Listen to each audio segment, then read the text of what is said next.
Hey, what's going on, everybody? Cali Death Podcast, episode 9. Here we are with Ivan and Craig from Deeds of Flesh. We got the part 2 episode going.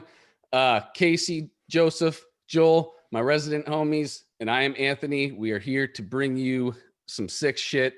We got some cool stuff in the near future. We got a Deeds of Flesh album coming out tomorrow. And this actually will be today when you guys hear this or see this. So yeah, dude. So Craig and Ivan, we both have histories. You guys have histories with pretty much all of us, you know, and it's super cool to have you guys on. I was waiting. I thought this would be a great episode to have both of you guys on because you guys were in Archaic when we went on tour, and Ivan's got all the projects that we did together. So it's just like this seems like the perfect situation with you two on. Mm-hmm. So how's it going, guys? Thanks for having us, man. Going good. Fuck yeah. So, excuse me. How we usually do it. I don't know who we want to start with first, but we just go back to the beginning. So, maybe I want to start with Craig first. Let's start with Craig. So when did you decide you wanted to do this shit, or not just this shit, but just music in general? Probably I would say early in high school. I was kind of thinking about this the other day, and a friend of mine who actually had an acoustic guitar. I grew up listening to Metallica. Metallica was my favorite band. My stepdad had a suitcase full of old metal band cassettes and stuff because he used to manage a hair band back in the day. And I found Injustice for All, and I remember just putting that in, and I was just like, I don't know why that just was my favorite band. And I was trying to copy the tape and make my own, and so I didn't get yelled at for using his. And so I kind of always liked music and metal growing up, and I had a friend in high school who had an acoustic guitar, and we were like, hey, we should start a band. And I was just like, all right, cool. Well, I actually wanted to play drums, but couldn't get a drum set, and just where I lived, drum set wouldn't work. So I was like, oh, well, I'll play guitar. And a friend of mine who I went to high school with, he had a guitar. He was selling it for $80. And at the time, it's funny. It's kind of like a crossroads thing. I was listening to the podcast with Danny Kenny, and I heard that he was a big wrestling fan. Because I originally, my first thing before music was I actually wanted to be a wrestler. Mm-hmm. I was all into deathmatch wrestling and Cactus Jack and IWA and all that stuff. So I was either going to buy some some old deathmatch videos, or I was going to buy my friend's guitar. And I remember talking to my mom, and she was just like, I don't know, I think you should get a guitar. And I was just like, all right. So I went and I got that. So that kind of was as a better investment. She's like, yeah, I don't want my son getting slammed on barbed wire and stuff, so let's just not do that. And then our band thing never started, but I just kind of started learning just whatever I could. I had a friend who he was a guitar player, but he played a lot of pop punk stuff, mm-hmm. Goldfinger and all that kind of stuff. And I was just like, I don't care, I just want to learn guitar. I'll learn anything. So he showed me a little tapping part of the one solo and random little riffs and bar chords and stuff. And then just from there, I just was like a sponge. Anything I could find, I would try to learn. And eventually got into more death metal stuff. A friend of mine, I always wanted to hear Cannibal Corpse. A friend of mine had Bloodthirst, and that was it. That's what kind of changed everything into that direction. And then just started finding every band I could. That's how I heard of Deeds of Flesh. I saw Cannibal on tour, and Deeds opened up, and I was just like, what the, Sick, yeah. Went home, downloaded as much stuff as I could, was just trying to learn more about the band. Was on that tour too, right? Yep. No, it was no, Cephalic, I don't think, I mean, maybe, but I know Macabre was. I think the Cephalic was too. I mean, at Slim's they were, at least. I mean, it's possible. It's possible they opened. I mean, maybe Macabre played before or after Deeds. I can't remember. But yeah, that's how I heard of them. And how intimidating is that first Deeds of Flesh experience? I remember seeing them and just seeing Jacoby with his Raiders jersey on, and seeing Eric out there, and I was just scared. I was like, these guys are gonna kick my ass after the show. I mean, my first thought was just it's only 3 guys, and it sounds huge. Totally. Because it's funny, because I think I've always had that inner wanting to be a drummer. So every time I would see Deeds, I was like, oh, it sounds good. But I'd be watching Mike, just looking at his feet, God damn, how does he do that? Because he's just, straight face, just machine and then Eric's just up there all like scary looking, and Jacoby scaring off hardcore moshers and all that stuff. But I hear you on the tough thing, man. The only other band that ever kind of like intimidated you like that was probably Deicide with Hoffman Brothers, fucking all roided out and shit, But yeah. Deicide was definitely intimidating, dude. Yeah, I think the only time I saw them was when I think they were on tour with Vital Remains. I've never seen them. Dude, I saw Vital Remains actually with Dave Suzuki, and I think it was Dave Suzuki, Tim Young, and Glenn Benton singing. It was dude, they came through to the pound on that. Yeah. Yep. Was it Tim Young on drums, Dave Suzuki, Glenn Benton? Yeah. Yep. My first my first show at the Pound was Morbid Angel Deicide. First, and it was my first like death metal show too. So it was just fucking boom. I was a little 16-year-old kid looking at this dude with a inverted cross carved into his forehead, fucking screaming at me, and I'm just like, okay. This You're like, hey, cool. Like, what's up, Dad? What's up, Dad? Please stop yelling at me, Dad. No. I'll clean my room. Yeah. So anyways, I remember seeing Deicide with the Hoffman Brothers. It was pretty intense. Yeah, dude, Eric, like, man, he used to wear that leather vest, dude. And he was all like huge muscles and shit, just like holding his guitar like this. Slinging roids after the show. I remember we saw that Vital Remains show. Me and Dan went to the Galaxy show like way back, and it was like Glenn Benton and Tim Young on the drums and all that. Dave Suzuki, just amazing. Yeah, Dave Suzuki is like, he's such an underrated musician, period. Like, more people should talk about that guy because he's like badass drummer, badass guitarist, like he coolest guy vocals. Too. Yeah, he's just like, man, like that guy. He just randomly dropped off the tour circuit though. He was like for me at the time when he stopped touring was like he was the coveted death metal guy that could just do everything. He was like the #1 craziest blaster, and then did the sweeps into Christian Eyes and everything. When we were kids, we were just like, holy shit, this guy could do it all. Yeah, I still remember when I heard that record, that part that you're talking about onto Christian Eyes where the sweeps come in. I was just like you don't really get the chills a lot when it comes to like death metal type stuff, but Vital is so melodic that when I heard that part, I was just like, yes, like because I always loved melodic and like guitars, shreddy, like all the shredder guys from like the Shrapnel days, like all the Tony McAlpines. I love that stuff. Jason Becker and stuff.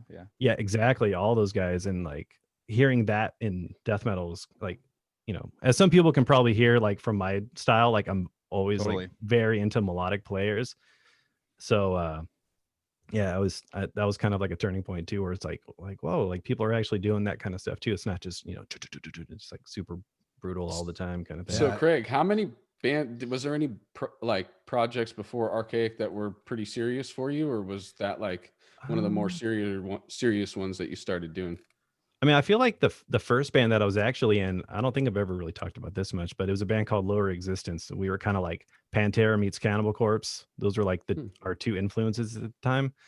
And I mean, we were pretty serious. Like we tried playing a lot of shows, doing the whole like selling tickets, trying to play at the Whiskey and that kind of bullshit, even though the Whiskey is a horrible venue for any band, especially when you're trying to like start, Yeah. But I mean, we did a demo and we were trying, we did like that Battle for Ozfest. We actually got like in the first like 100 bands or something. We actually got to the point where we could play in front of the people.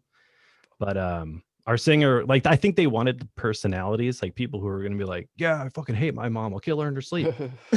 But like they just want like crazy people, and our singer was just like, yeah, all right. Thank you, Jeff, if you're watching, what's up? He's just a chill guy. He's not like that kind of like, OD in the back of the show kind of person, and I think that's what they wanted. So, luckily that never happened, but that was, kind of like the first serious project. And then once that band broke up, that's when I started kind of getting a little bit more into like the home studio type thing. A friend of mine was like, hey, you can, actually I bought an electric drum kit. Started trying to be a drummer. And I was like, well, if I can learn drums and I could make my own stuff, then I could record guitar to it. And then my friend was like, well, you can program drums. And I was like, oh, all right. So then got this like Acoustica Beatcraft software, started recording my guitar with like some Line 6 pod. and just trying to demo my own stuff. Started trying to do vocals just to, you know, it was like basically like I'm just gonna do it myself. Like, why am I gonna like wait around for a band? And where I was at, there's no one else doing what I wanted to do. And then eventually met up with the Archaic guys. It's funny, I actually totally forgot that I ran into them at a Guitar Center. They were talking about that on the podcast. I used to go in there after work and play on the amps and like jam on the keyboards because I wanted to do kind of like symphonic black metal, death metal type stuff back then too. So I used to always just go in there after work on the way home. And yeah, they were like, you know, I just saw these couple bro dudes rolling up. Hey, what's up, man? You know, we got a death metal band. You want to join? And I was just like, oh, okay. Like, I didn't know who they were. I was just like, all right. And then later on, I think I found them on MySpace or something. Somehow we ended up jamming. And yeah, that was probably the start of the first real band where things actually started kind of moving along. Mm-hmm. And then I actually left that band. I left Archaic because the drummer they had at the time, I think they were talking about it, he was kind of not really cutting it. And I joined this other band called Dystrophic. I was in there for a little bit. It's kind of like Origin, super fast, kind of Origin-y type stuff. Hate Eternal, like super dissonant and just really fast. And then eventually ended up going back to Archaic and then left Dystrophic, and then Archaic got signed. So yeah, it was kind of a weird little back and forth thing. I think I wasn't really sure exactly what I wanted to do.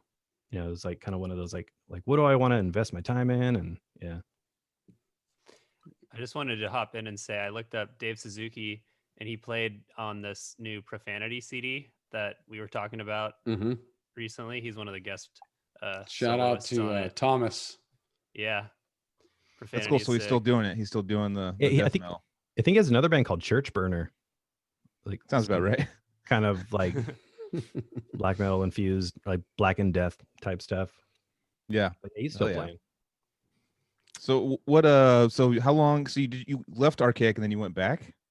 Yeah, I left because I wasn't exactly sure. Because when I first joined the band, like if you've heard like the Existential Chaos stuff, like I felt like they kind of they were heading in the right direction, but who I was into at the time was like Deeds, Hate Eternal, Suffocation type stuff, and they liked those kind of bands too. But Jared used to do a lot more high vocals at the time, and I was just like not really too much into that. And I didn't want to feel like I was trying to like push their band in a different direction, but I was just like, I feel like we have the potential to like really kind of like take it and like kind of, I don't know, just eventually like the direction that we got to was kind of where I wanted it to go. But at the time it was like, you know, not too sure, like our styles really compatible, that sort of thing. Just kind of unsure.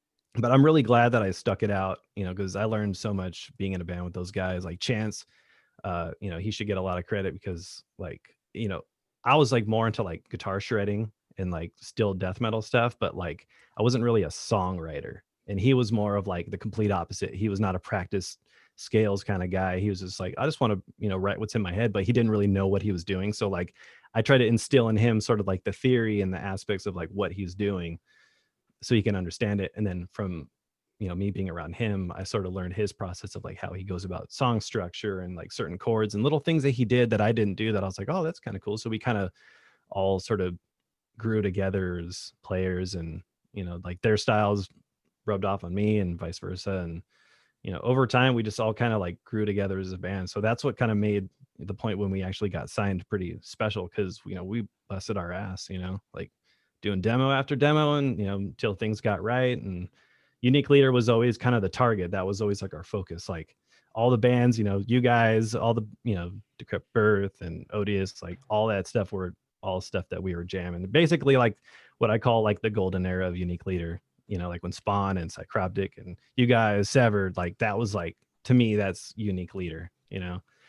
And you know, hell yeah, dude. That's who we wanted to be associated with, like the best of the best in that genre. And so we just kept hammering it out until eventually we got that email. I remember I was with Eric, our bass player at the time, and he's just like, dude, I got an email from Eric. You want to check it out? I'm like, yeah. And then it's like, yeah, demo sounds killer. Let's you know, we'll send you guys a contract. And we were just like, what? Like we all freaked out. It was like, you know, finally. And I remember I was always like, maybe we can get to tour with Cannibal Corpse. Like that was like my first thing, because I've always seen every Unique Leader band open for Cannibal, and I was just like, you know.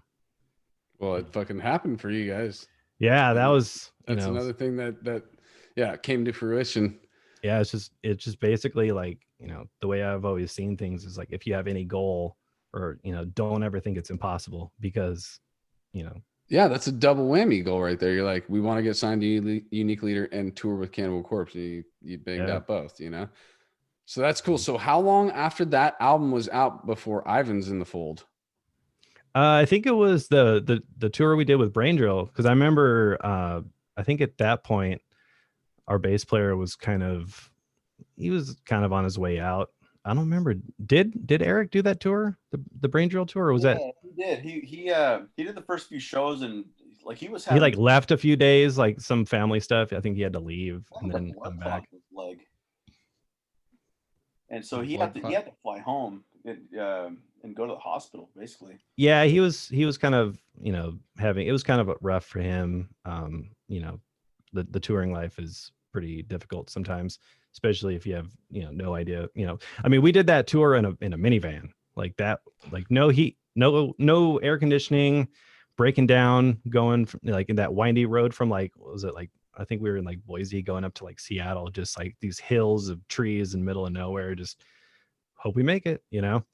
Yep. And, you know, so it was tough. And I just remember when we were watching Braindale, like watching Ivan play, I was just like, damn, this motherfucker can play. And he just gets down on stage. I was like, you know, I think we were all kind of like, man, if we had him in the band, imagine the kind of stuff we can do, you know? I mean, Eric was a great player, but I feel like, you know, getting to know Ivan and like figuring out that he was a guitar player too. And he just can like recall, like, I don't know how you do it, but you have this ability to just recall stuff that, you know, like, oh yeah, I know this song too.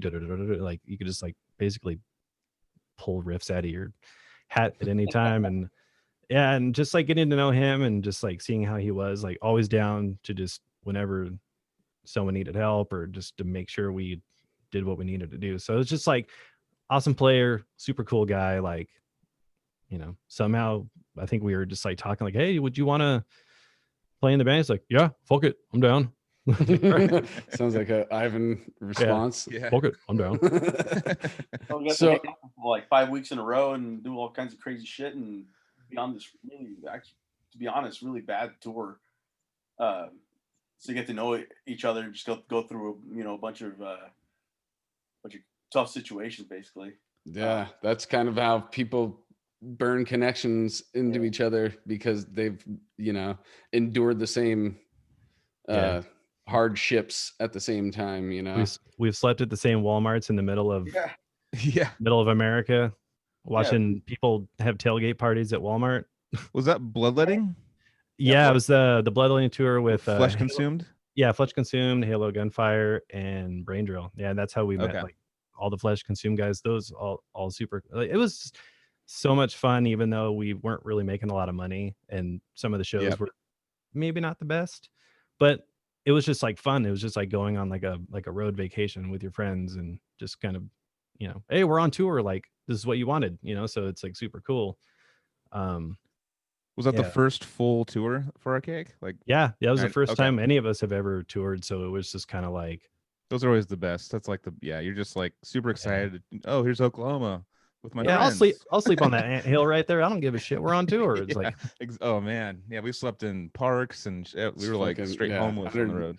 Paying $5 to get into a swimming pool just to use their shower and fuck around on the diving board for an hour or something. Yeah.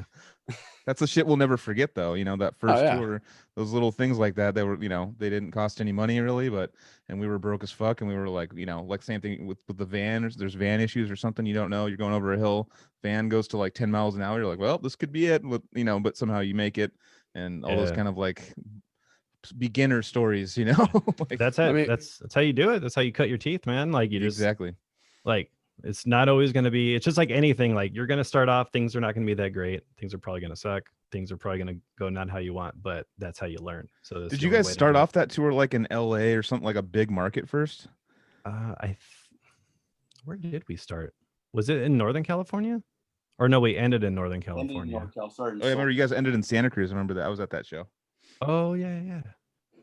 But I remember like with the Bloodletting we started in fucking like Corona, and then we went like or something. We went to the Knitting Factory, and it was just like sold out. And we're just like, we're gonna fucking sell out the world, dude. And then like we get to Arizona, like it's like 14 people. Like, you know. Yeah, Yeah, you definitely get the reality check when you leave California. Yeah, it's like 17 people, 17 or 19 people, like 46 people, dude. We made it. Like Hero's it like, just- the more we go east, there's like 1 or 2 less people. What the fuck is going on? Yeah, we it's got like then you have the talk.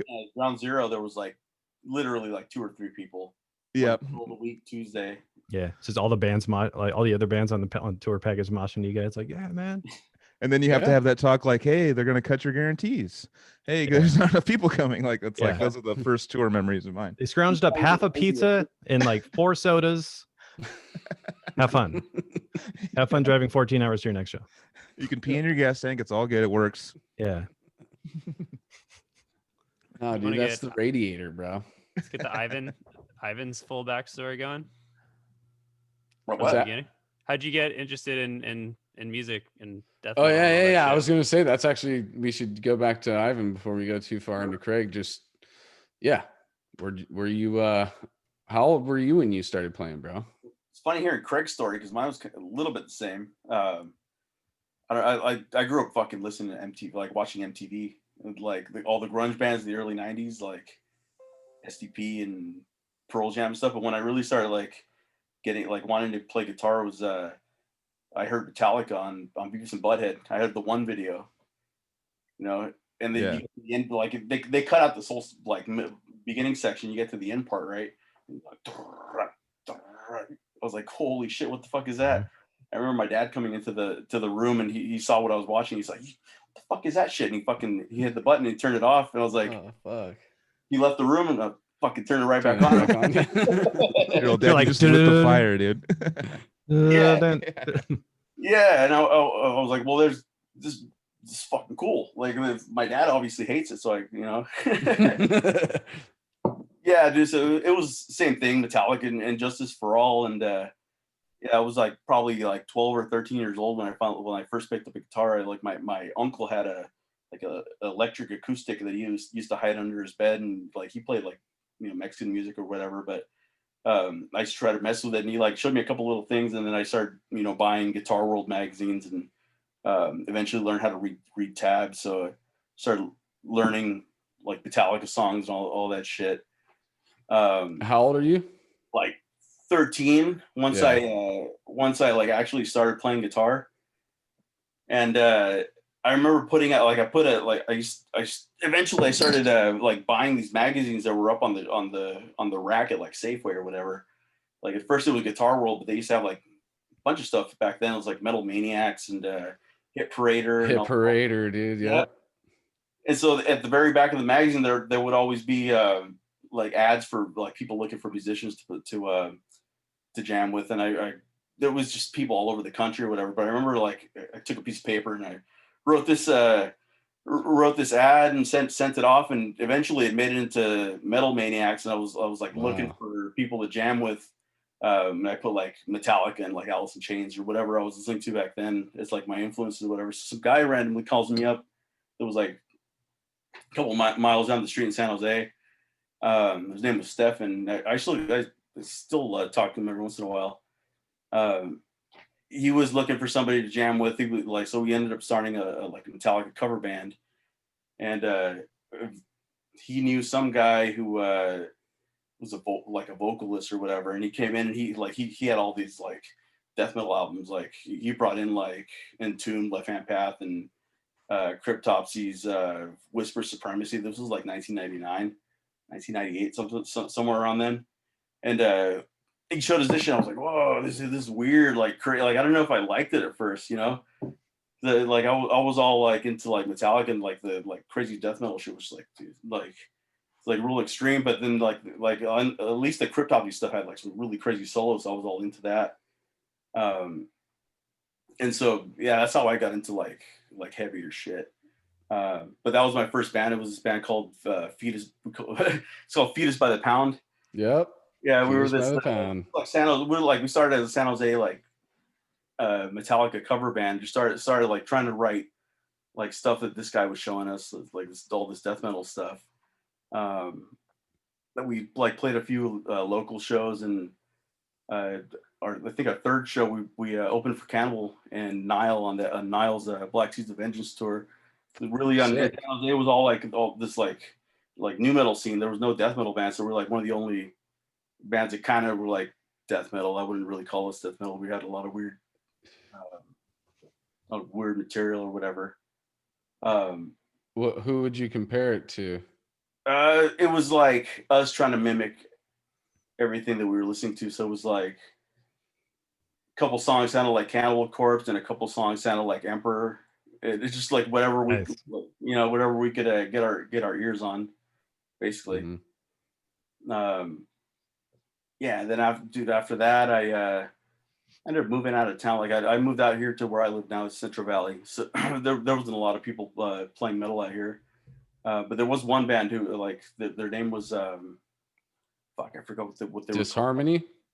No, so that was later. Okay. These guys were some old school dudes. They were called Immortality, and so I started a band with those guys. But I don't know, it was just like a lot of I was like playing a lot of the local scene, like 16, 17 years old. Until I joined Disharmony. You know what? I think I might have met you in the parking lot somewhere at one of the fucking Pound shows. I remember bringing like a demo, and you were like, oh, like it was like you and Dan Kinney. I think I give you guys a demo. I was so really young. All it said is just in your writing, Disharmony. I don't even think it had a album title or anything.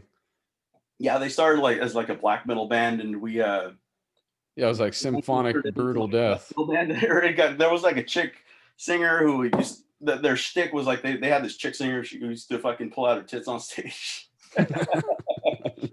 So they had a big following or whatever. But what's that call like? So are you gonna come to the show tonight? You're gonna come up and do that though, right? Yeah. Okay, cool. You used to do like backup vocals and whatever, right? It's like a burlesque, symphonic brutal death burlesque show, dude.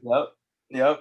Yeah, and that's so they ended up getting this bass player. His name was Mike. You remember Mike? Yeah, Torres, right? Mike Torres, yeah. Oh, Mike. That's okay. So that's the link. So Mike actually came and started jamming with me and Dan for a little bit on bass. Mm-hmm. And we were looking for a second guitar player, and that's when he said, well, I know this guy Ivan. You want okay. Was that that's how I'm remembering it. Is that correct?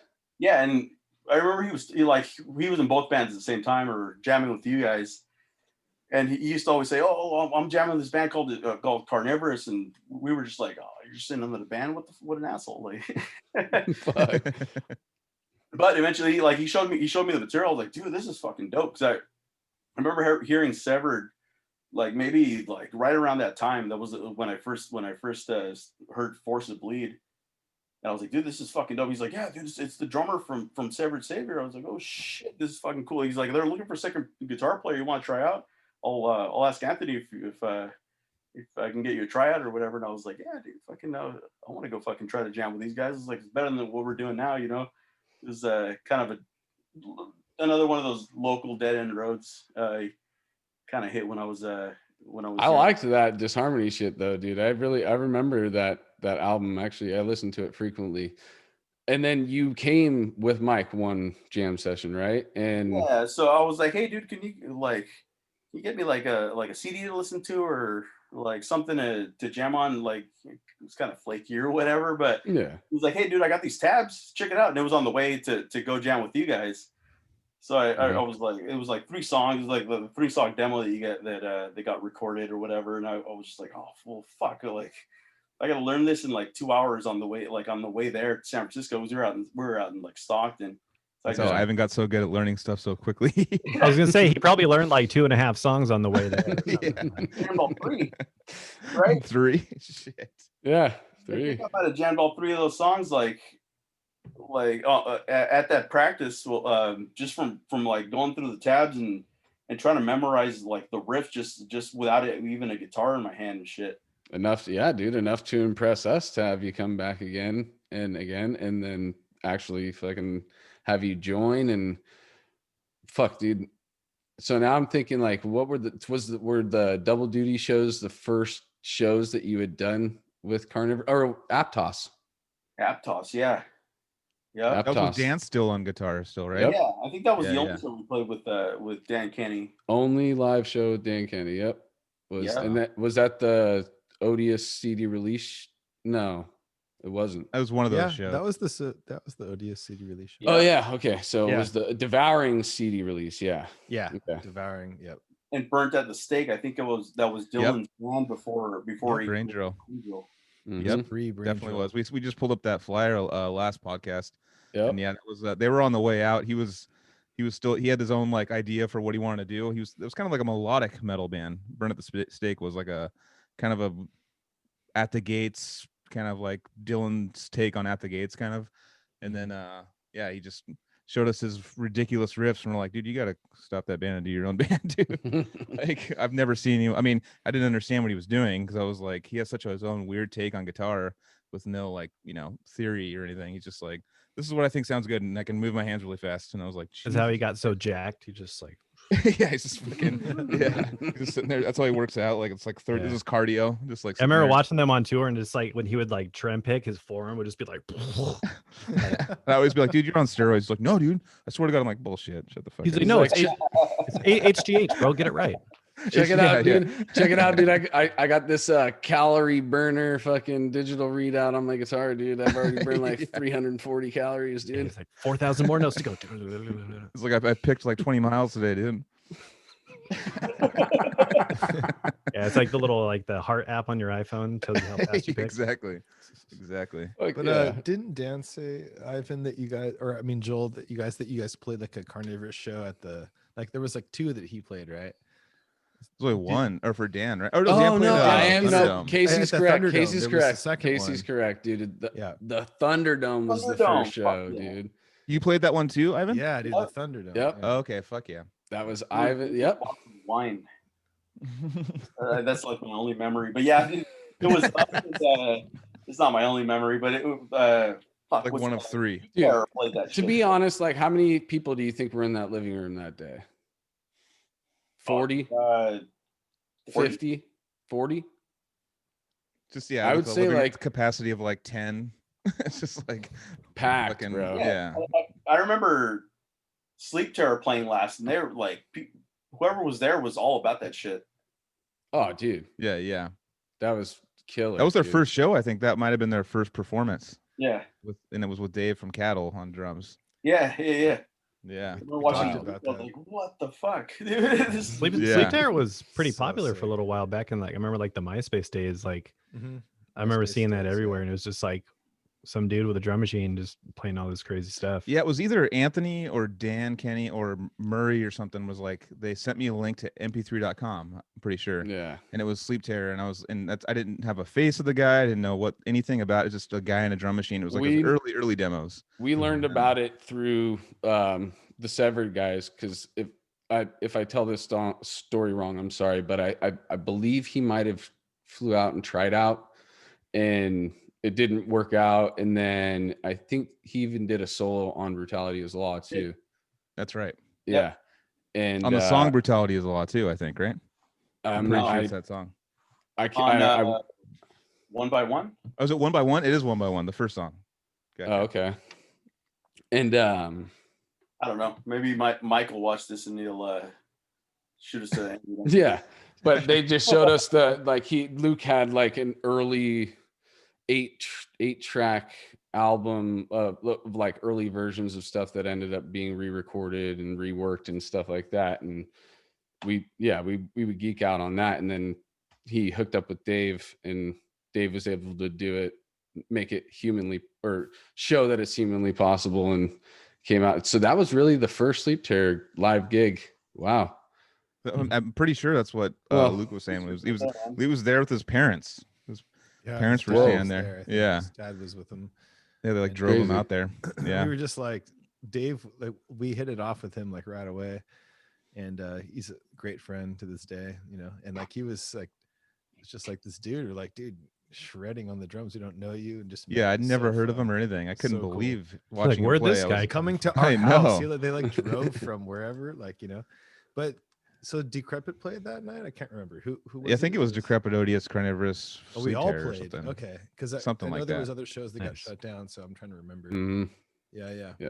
That was the That was so first fun, though. Carnivorous gig. Now, fuck. There's another one with like Flesh Rot with the Naveen and Chase and stuff, and people did there go was crazy for Sleep Terror. They did, like you said, they went crazy. Yeah, that was their hype was like, because they had just a couple MP3s out, and people were like, "Is this even possible? Like what this guy's doing?" Because it was so wacky and all over the place and changing like genres every 8 bars. It was just completely blowing everyone's mind.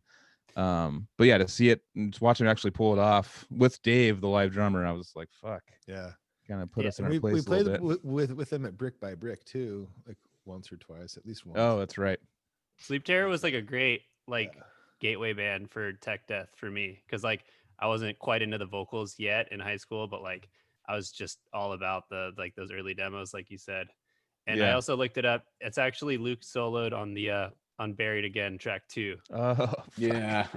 I was kind of already in my mind like I don't think it's the first song either. So you guys were like track 1, track 3. It was in between. Well, the beginning, Buried Again and One by One sound pretty much the same in the beginning. I'm not gonna lie. Mike Gilbert's watching this like, you assholes. Mike Gilbert bailed on that. Yeah, he wasn't on that talking album. about. Yeah, he mentioned it on the podcast like he was involved in the infantile writing of One by process for One. that. He helped with One by One, and then he just didn't like where it was going, and he was collaborating with the guitar player of Deeds. What's his name? He's a police officer now. Jared. And they both just had 2 completely different ideas of what they wanted to do, and they just, I guess Mike just didn't want to try to, like what you were saying, Craig, earlier with Archaic. He didn't want to force anything, or he thought he had a direction. Yeah, Mike's one of those guys. Like he's pretty intense. Like when I first met him on that tour, I was like, damn, he's just like, this dude comes off super intense, but he's like one of the chillest dudes ever. Once you like break through his like intense layer, he's just a goofy dude. Like, and totally. Like me and him really hit it off on that Severed tour.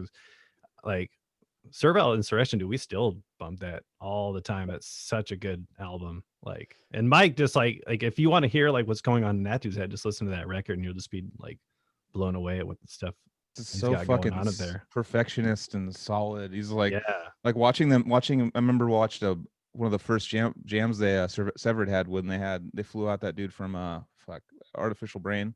Oleg. Shout out to Oleg. Shout out to Oleg, dude. But it was his first practice, and like Lego my ego. No, it was their first practice with him, and it was fucking like an album. Like the tightness of everything. I was like sitting there just like laughing with like a tear coming out of my eye, and like everything at once. I was just like, this is like probably one of the sickest practices I ever got to see. Was just sitting there watching Mike, just going like, he's just that was so a fairly perfect. Small room too, right? Yeah, it was decent size, but yeah.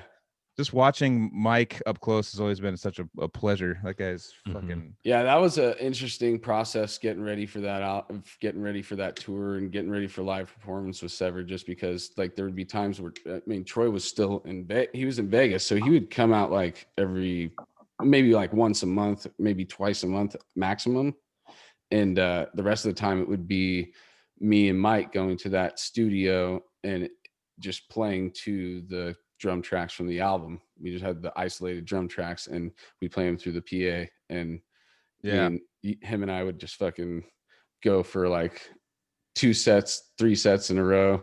I'm trying to build up my voice, and fucking the whole fucking time, dude, I'm watching Mike and he's just fucking he's always in the fucking pocket, dude. He'll nail it every time and be like, hey man, that was sick. Oh no, it's I kind of I could do better. So it's like he's like, dude, that harmonic didn't last. Like it needed to go one extra millisecond, and then it'd be down.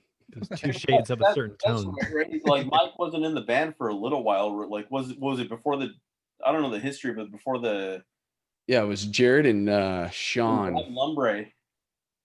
Remember Rob? Right, Rob was R.I.P. Rob. Yeah. Rob was the man. He was a like local hero in like the South Bay scene. Like he was in this band called Osmium, dude. A band called Cytheria, which is the heaviest metal in the universe. Yeah, it was just like this old dude. I forget his name, man, but he's like a school teacher, but he's the fucking craziest shredder I've ever seen. Yeah, and then he he was in Severed, and I remember watching Severed with it was Rob and Jared, and right, like I'd never seen right before.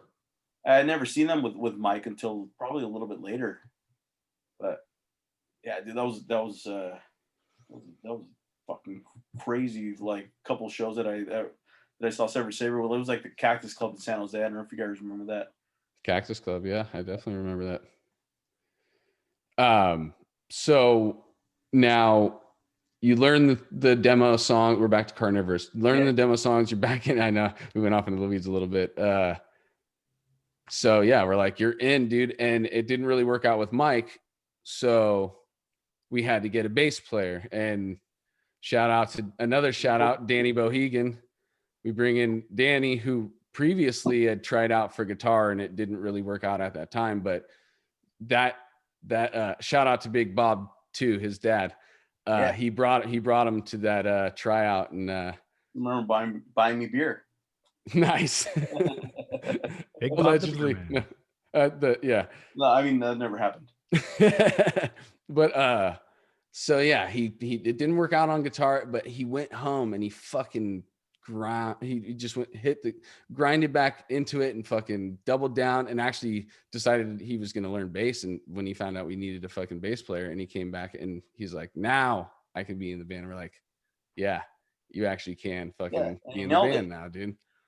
He did fucking nail it hard, dude. So then we get out and we're like, okay, we're going to do the fucking double duty tour with that's been mentioned several times on this fucking podcast with the Severed, Decrepit, Odious, Carnivorous. We do a couple rounds of those, and then Carnivorous dissolves. You know, Dan leaves. He does his thing. We aren't really finding a direction we're moving in. You and I had actually worked, arranged another song that never got recorded, played it live at the Pound once. Yep. You know, and that was all you on the guitar arrangement and composition and all that shit. And Troy, that was actually the first Carnivorous song that was written without a drum machine. Yeah. Because I remember we used to just sit in that little room in our RHL recordings or rehearsal studios or whatever. Yep. Anthony with a drum machine and myself with a guitar and trying to put riffs and compositions together or whatever. But yeah, I don't remember what the name of the song was, but we never really had a song before we started recording. There's a couple riffs on that song that I ended up using on one of the Deeds of Flesh songs. Can't remember the name of it or whatever. Track 7. Hell yeah, dude! One of the deep tracks. You could play the whole album perfectly right now after not playing it for years, but you can't remember a song name. Yeah, well, there was some track names changed. Yeah. Totally. But yeah, dude, if you can pick out the riff, I'll buy you a beer. Oh, okay. All right. Because I do remember a few riffs from that song, dude. Yeah. All right, so I'll listen closely. Races Can Join. No, it wasn't on Races Can Join. Was it on Portals or on this album? It was on this album. It was one song before Races Can Join. I'm gonna take a guess. Is it the one that goes Dana to Dana to Dana Dana to Dana to Dana? Nope. I don't know why that sounds like a review. One about the riffs back in the day. Yeah. It goes. Dun, dun, dun, dun, dun, dun, dun, dun, dun, dun, oh yeah, dude. I think is that ethereal? And Troy used to be like, yeah, I do. Yep. I fucking totally. That's the first riff of that song we wrote. Yeah. Hell yeah, dude. That's super cool. And I have files and files of shit that I've written over the years that I always go through and I was like, I picked it out and I was like, I wish I had recorded this sometime. We played it like one time live and never recorded it, never did anything with it. I'm glad you kept it, dude. I'm glad you kept the files, dude, because that's sweet. Well, now we can't use it for future Carnivorous material, though. So. Almost. So it's kind of cool. You know, something no one ever really talks about is like the how when you're in a death metal band, how you speak death metal. because I know that. Yep, I was just about to say that. Yeah, The I know digger that goes into with the- Matt was probably the most proficient with it from Decrepit. He has like the jun stems, like jun jun jun jun jun jun. Yeah. Like Yeah. he would like Go have like the he actually would make it heavy with his mouth, like jun jun jun, like with his like. He's really got some action. Yeah. But it's like all. I'm pretty sure. Yeah, if you're in like a technical death metal band, I'm pretty sure that's pretty much something that every band has you have to speak it in some way. Yeah. Well, Well, Matt was all about the 2-finger under the desk. Like, Oh yeah. Yeah, he's like knuckles are for snare. He'd be like, yeah, that's for kick. he'd be like in a hotel here, like move my camera down. You know, he's just all like Matt would be like, all right, dude. So it's like, you know,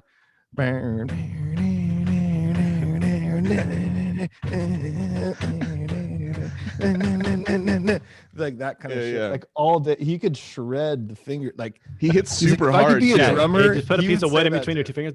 Oh yeah. Yeah. Yeah. That was totally how. And you're like, Yeah, we used to you're like, have somehow I battles know with what you're that. doing. We used to me and Matt used to have battles, and I was faster than him. Was my only claim to fame, but he would fucking hit Yeah. so hard. You have that Like, twitch. like it was like Joel's like he 300 beats basically- a minute, like twitch fingers. Like, Yeah. He's like, You're all practicing on the tour with like a metronome. yeah. Joel just exactly. I remember. I'm gonna get you, bro. I'm gonna get you. It's not even the hand I touch myself with either. But anyways, Damn I. Okay. Both hands. But So on this topic, my friend Max Visbeek, shout out, for snare tone, he always does fa fa fa fa fa fa, and I was like, no, it's ta ta ta ta ta. But then You're I like, you started need to getting tighten into your the- snare, bro. What's up with Yeah, that? I know it's all Yeah. loose. like way too many overtones. he's like, Yeah.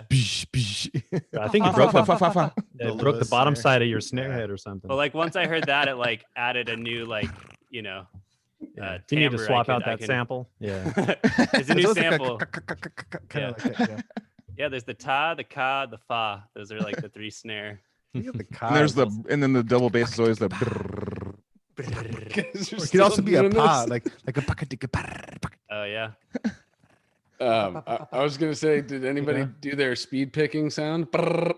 Wait. It just sounds like double bass. Just sounds the same thing. Yeah, you're speaking double there's bass. Right now, notes dude. I now? can't understand.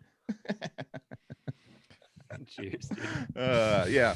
So yeah. Anyways, sorry, I digress. But anyways, we So, all yeah, speak death so metal. now we're parting ways with Carnivorous, and I Yeah, go do the you know what? Odious thing. And where do you go from there?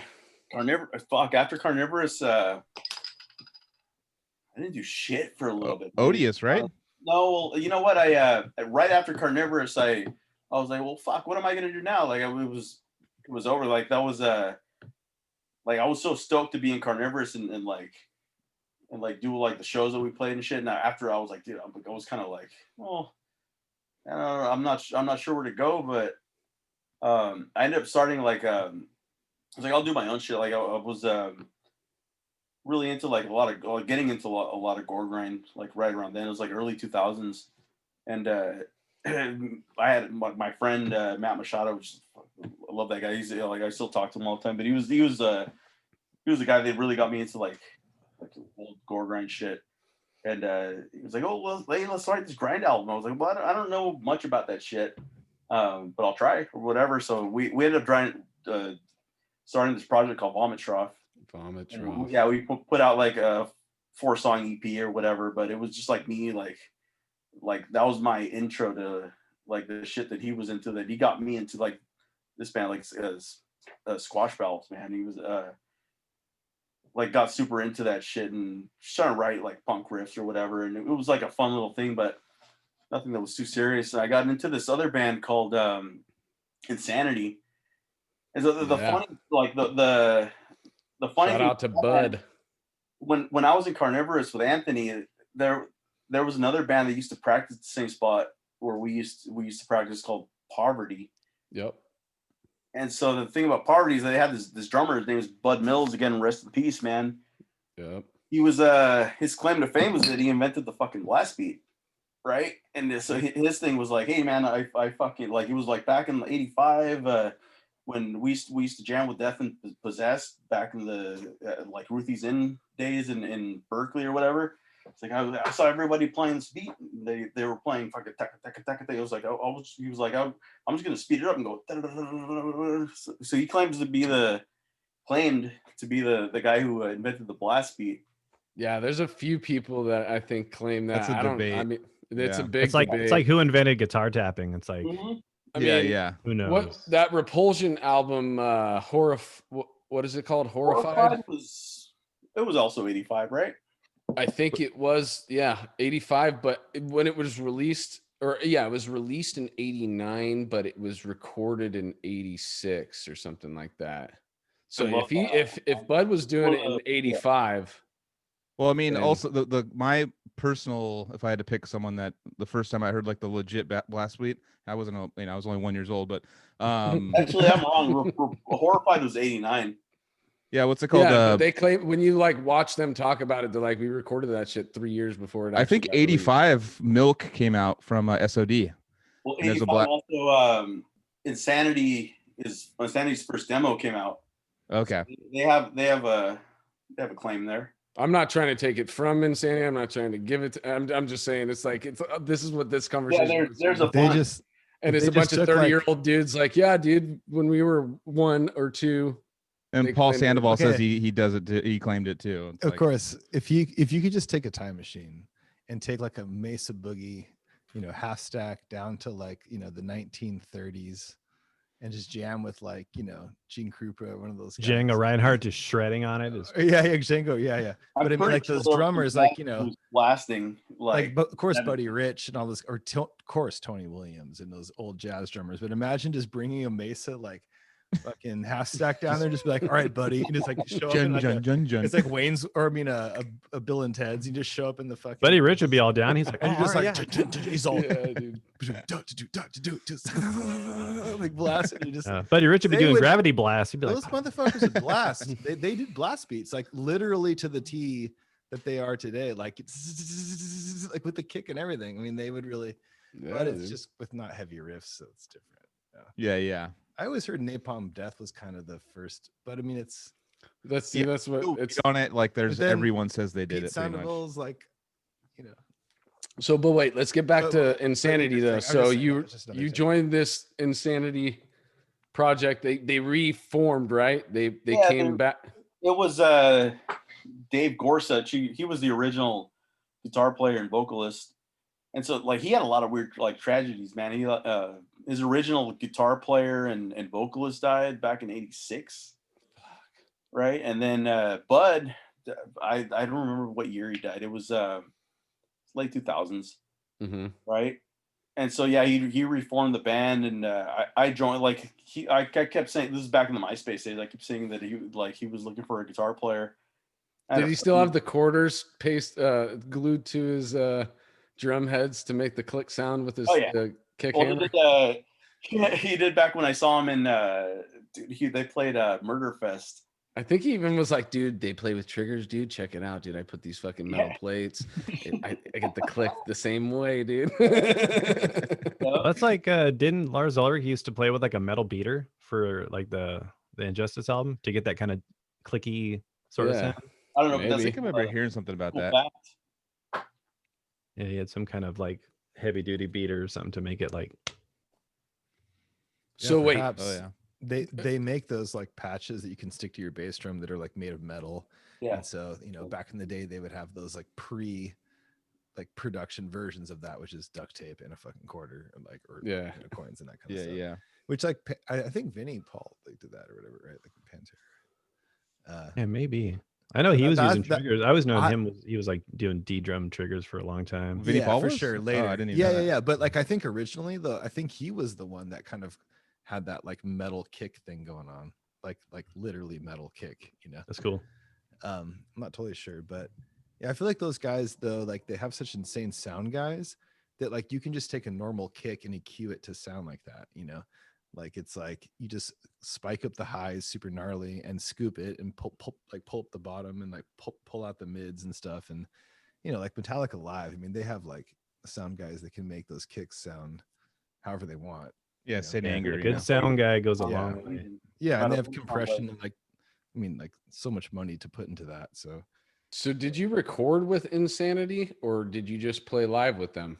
Yeah, so I played a bunch of shows live, did a few like mini tours or whatever, and they've been like they recorded one demo back in '85. They recorded I don't think there was ever a full length, but it was a bunch of the old songs that it turned into a fuck. Well, Yep. my Zoom. We still see you. Crazy. You just got lit up. Yeah, I just got lit up. Give me 1 second. There we go. You're not supposed to let them know about that picture I just sent you, dude. Yeah, no, played a bunch of shows. I recorded like a few tracks that they were trying to record a second album. They had a first album that came out like in the mid 90s, but it was all the old school songs from like 85, 86, 87. And it never really got released. I played with them for like 2 or 3 years, and it just never seemed to go anywhere. And so while I was still playing in Insanity, I found out that Brander was looking for a bass player. Actually, you know what? I kind of skipped over the whole Odious Mortem thing because I played with. So I'm trying to catch myself. Yeah, I was actually thinking that maybe I was getting it flipped and that Brain Drill was first, but so No. Odious was before you joined Brain Drill? Yeah, Odious was after I did Vomit Trough. After I did Carnivorous and Vomit, like my little Vomit Trough EP or whatever. Yeah, I remember you guys were looking for a bass player, and I hit up Anthony. I was like, hey man, I've never played bass before, but I want to play bass. So Odious was the first project you played bass in, huh? Yeah. Wow. Yeah, well, Star Center buying a bass just to go try out for you guys. Danny Bohegan tried out first before you, I think, right? And he came in. Yeah, Danny came in and like, we loved him as a dude, and he was so nervous, and he was like, dude, I don't think I could do this, but I'll try. I'll kick myself if I don't try, kind of thing. And he showed up and was just like, no, I don't want to do this. And then was that your name got brought up? Yeah, and then your name got brought up. I think your name was already that was already where we were looking. We had like a few people we were looking at, and then you just came in and did the Ivan thing. We were like, yeah, I only got like 9 songs down. Is that cool?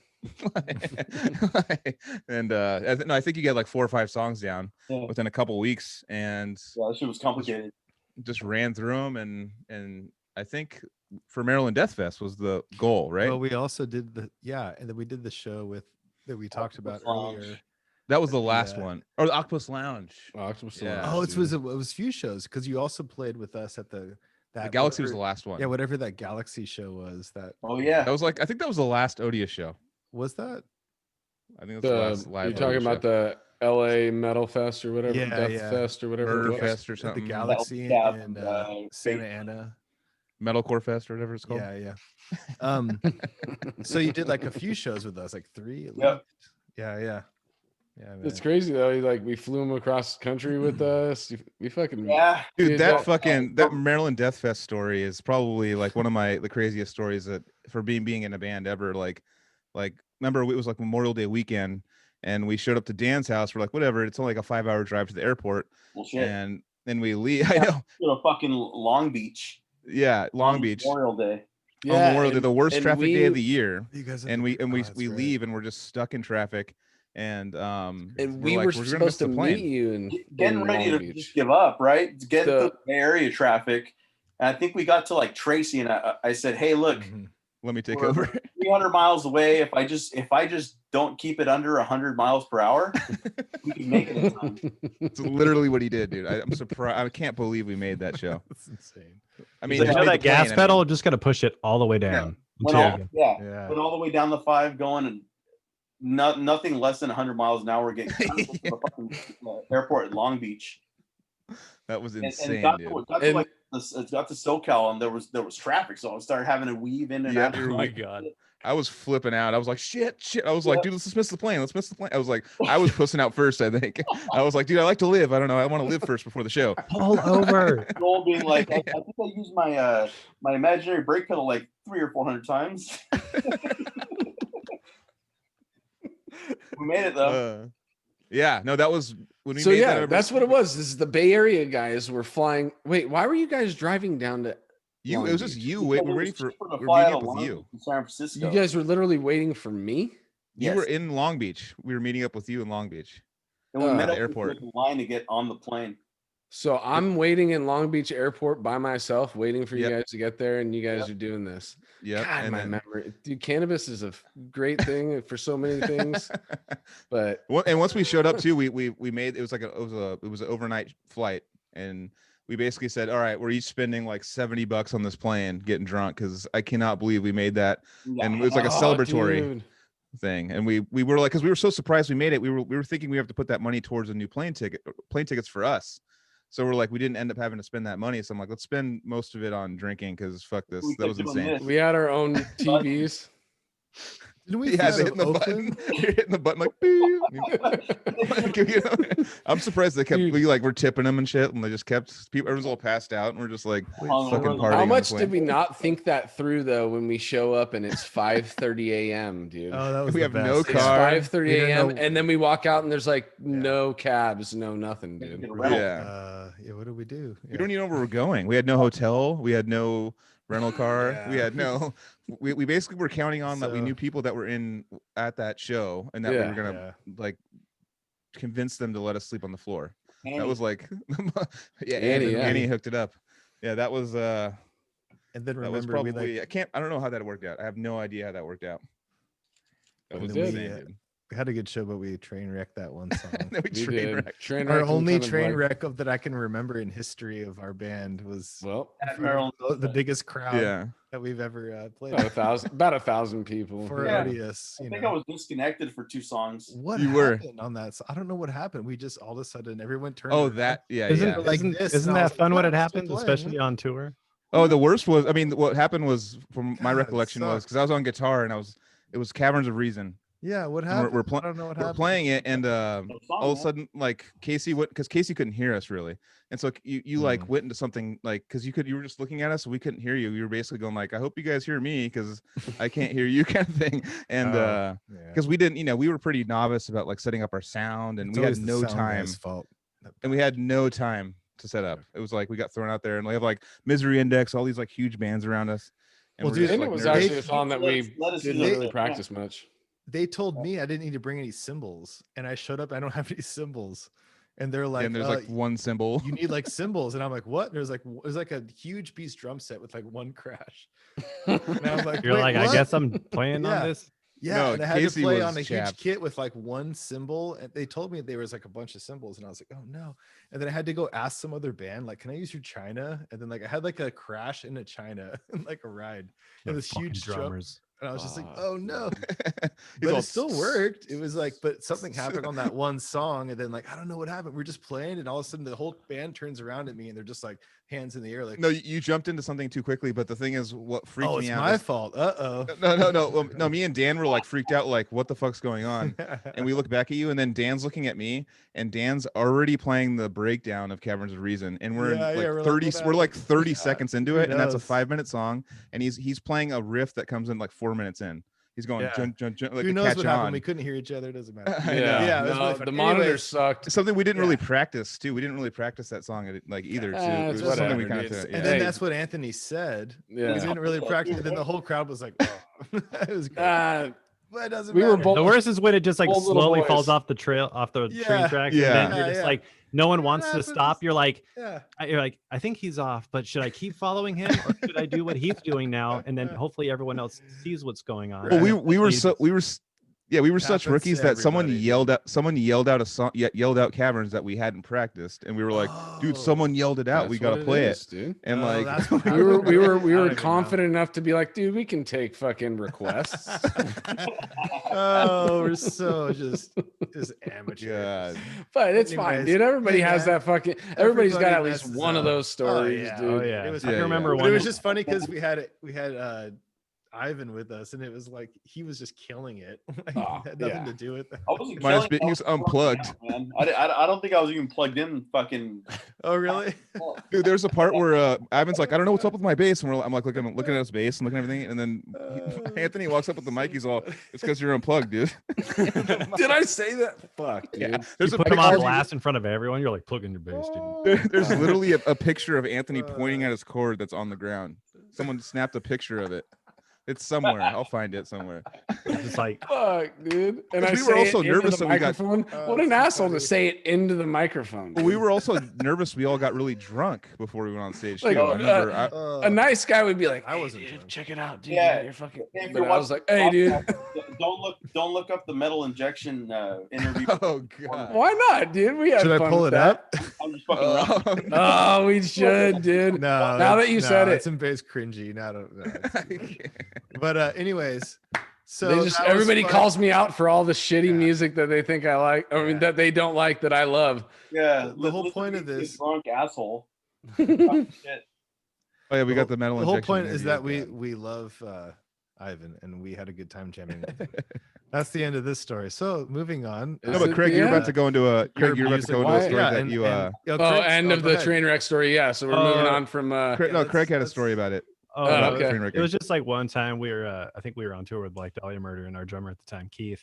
Sorry, playing is this this- with Archaic? Sorry to interrupt. Yeah, it was with Archaic. Okay, it was, Archaic. it was Okay, like our yeah. first, like, it's funny. The Black Dahlia tour that we ended up doing, Mhm. like we weren't sure if we were going to do that. We were actually on the Bloodletting tour, and we found out we visited Dimebag's grave, and we were just all like putting our hands on his, where he was buried. Plaque on the Like, ground, dude, yeah. just give us For your sure. energy, man. Give us your vibes. Like, hopefully we can get this tour, because it was like I mean, I wasn't really like a Black Dahlia fan or anything, but I knew it would be a good tour for us. And right after we visited Dime, we were driving, and Eric called me, and he's like, "Hey, got you guys the Black Dahlia gig." But that Oh, tour, Damn. we were playing, and we were playing the song called Elemental Synthesis off Reflections Within Dissonance, and that song is just like so all over the place. And our drummer just started going to the dan, dun, dun, dun, dun, dun, dun, dun, and like we're just like, oh shit. Like it was just like one of those moments where you're just like, fuck, like we're not gonna recover. And we Yeah, just had yeah. to stop Yeah. and just do it again. Like that's always the worst when that happens, when it's just like it's falling apart, and you're just like, yeah, just shut the car off, man. We're not gonna make it. And there's always such like anxiety if like there's been a couple times like with Decrepit and stuff where we've train wrecked and we're like, let's do it again. And I'm like in the back of my head, I'm like, dude, if we train wreck this again, like It's over. that's- Next song. it's over. I Yeah, know we next were song. trying to move on from the caverns, but we just moved on. We didn't even try and do it again. We were Just just act like that was it. Yeah, it's a Yeah. 10-second song, dude. We just No, moved there's on, people but that were like, it was killed the great. rest of We the didn't set, and we fucking. Song. We're playing grindcore now. even- No, that was never will forget. I still have nightmares about it, but it's all good. Yeah, every dream I ever have where I've ever been playing live is just like I can't find my guitar, or I lost a cable, and like we're basically waiting to set up for like 30 minutes, and everyone's like, "What's going on? We have to play." I'm like, "Hold on, I got to go find my guitar. I don't know where it is." You're naked. No, it's just always technical difficulties, like every time. So This podcast has made me dude. realize like this is just a common thing between people who are in performing bands. It's just like everybody's got those nightmares, dude. yeah, it's I always have- technical Everyone's difficulties. train wrecked, man. I got dreams all the time, man, where it's like, yeah, man, I joined Decrepit again, and like, yeah, we got a whole set. We're about to go on stage, and I'm like, wait, I don't know the songs. Like, Yeah, or, like, oh, I we got a remember, show. like, Yeah, I mean, I know parts, but I can't like, play the songs like Yep. perfectly without practicing. And in my dream, I'm like, it's like showing up for a test you just like didn't study at all for, and you're like, oh shit. So Except there's, like, everyone's this watching huge you and crowd, judging like, you. and then I wake up like sweating, like, Yeah. You're like, yeah. God. Man. Well, that dream probably translates into so many different aspects of life. Like, that when you're a kid and you show up to school in your underwear, that's a classic one. Yeah. It's like that dream means something, and it just the further along you get in life, it just gets more complex, and now you're on stage with your fucking death metal band. Is this like your biggest nightmare insecurities? Yeah. Not to be Projected out. fucking embarrassed. Yeah. Embarrassed, yeah. I mean, after that whole Maryland thing, we just fucking had a great old time, though. We just got super drunk and Yeah, I think we We played scattered with like bands. cockroaches after the show, but then we just had a little bit of time to ourselves and got back together, and it was all good. Wasn't there one time, Anthony, though, that you told me you were at the merch booth and some guy came up to you and it was like, you guys are a great band on CD, but the live, like, remember that? Probably. Or you were I like, don't. you guys are, or you were just like, he just wasn't like, I don't know, it was super funny. He like totally dissed I us remember live, but he just was like, backhanded "Yeah, your CD." complimented you. Yeah. See, Yeah, you're yeah. awesome. Alive. But it was so painful because like year before that, when we were on tour in the Bloodletting, like we were like totally on it, like Well, people Just were like, calling out requests. Remember James King was like, yeah. play Dysmorphic Avulsion, and we just like hadn't practiced it at all and just would bust it. Like, well, we used so to we kind of had that cool, confidence. and we're not anymore, and And we used to practice 3 times a week kidding. too back then. So Yeah. so we just would just randomly throw out songs and just practice them all the time. So we we've were pretty always been prepared for stuff like that. dorks about metal, and just like, we saw those old pictures of us. We're just like, we don't know. We just play this music. Yeah, we don't know how to. Like, yeah, fucking repetition, man. 'Cause I remember. yeah. Totally. I remember Dude. when we were on the bulleting tour with Brain Drill and watching Archaic play. I was like, dude, these guys are fucking dope, man. Like everything they played was just perfect. I was like, dude, we don't sound like that because we don't practice fucking enough. Yeah. Yeah, we used to practice like 2 times a week, too, sometimes on a weekend. If I think before we recorded, we were doing at least like 3 times a week, just trying to like make sure everything was solid, because like we all lived maybe like 15 minutes away from each other. So we would always jam over at Chance's house, and they had like a bunch of carpet on the walls. So it was like, set up for practice. And, I remember joining Archaic and right before we did my first tour was with right before, when we went on tour with Black Dahlia Murder, and I went and stayed at Jared's house for like 2 weeks or whatever it was, and we were just jamming every day basically at Chance's house. And dude, I had never like practiced that much with anybody, but after like a couple of weeks, like, dude, it's like second nature. Like it feels like you don't even need to practice, and it fucking sounds good. And after that tour, and we did the Cannibal tour, and then we did tour with Severed Saber. It feels like you're like a well-oiled machine, Yeah. Oh yeah. After about 3 shows, you're just like, just second nature, pretty much. Yeah, the nerves are gone. You could just go up there and just throw it up there. Yeah. It becomes I mentioned on the Archaic Yeah. episode because you guys really did. You guys were polished coming off of that. Thank you. What was the time between the Cannibal tour and the Severed tour? Probably like 6 months or something like that. Well, no, we finished the Cannibal tour in April, and then we went on tour with Severed Saber in like 4 or 5 months. Was it July or June? July. Yeah. Looking at the fucking poster. Yeah, and that on that first night was when I realized, like, oh yeah, dude, they definitely look like a band that just freshly got off the Cannibal tour. They playing fucking in front of those crowds every night will force you into the pocket. Yeah, and plus you're playing with because like I mentioned earlier, like Cannibal Corpse was the band that got me into death metal. So like. Yep. That whole tour was just like, I remember the first night I was kind of like, it was kind of like not emotional, like crying my eyes out or something, but like I just remember like just feeling like so pumped. Like after we played the first song and the crowd was just like super into it, and I'm just like, dude, like we're on tour with Cannibal. It's like it sounds awesome. Like the crowd, like it was just like, man, like finally, it's like a really cool moment that first show. And where did it start? Tour. Well, we played some shows with Exhumed on the way up. Mm-hmm. It officially started in Florida. I don't remember where. Maybe ended in Florida too. Yeah, it ended in what, St. Petersburg? Yeah, we started in I think Tampa. Yeah. I think it was Tampa, and then we ended in on the coast, so on the East Coast. I don't remember. Yeah. Yeah, started ended in Florida.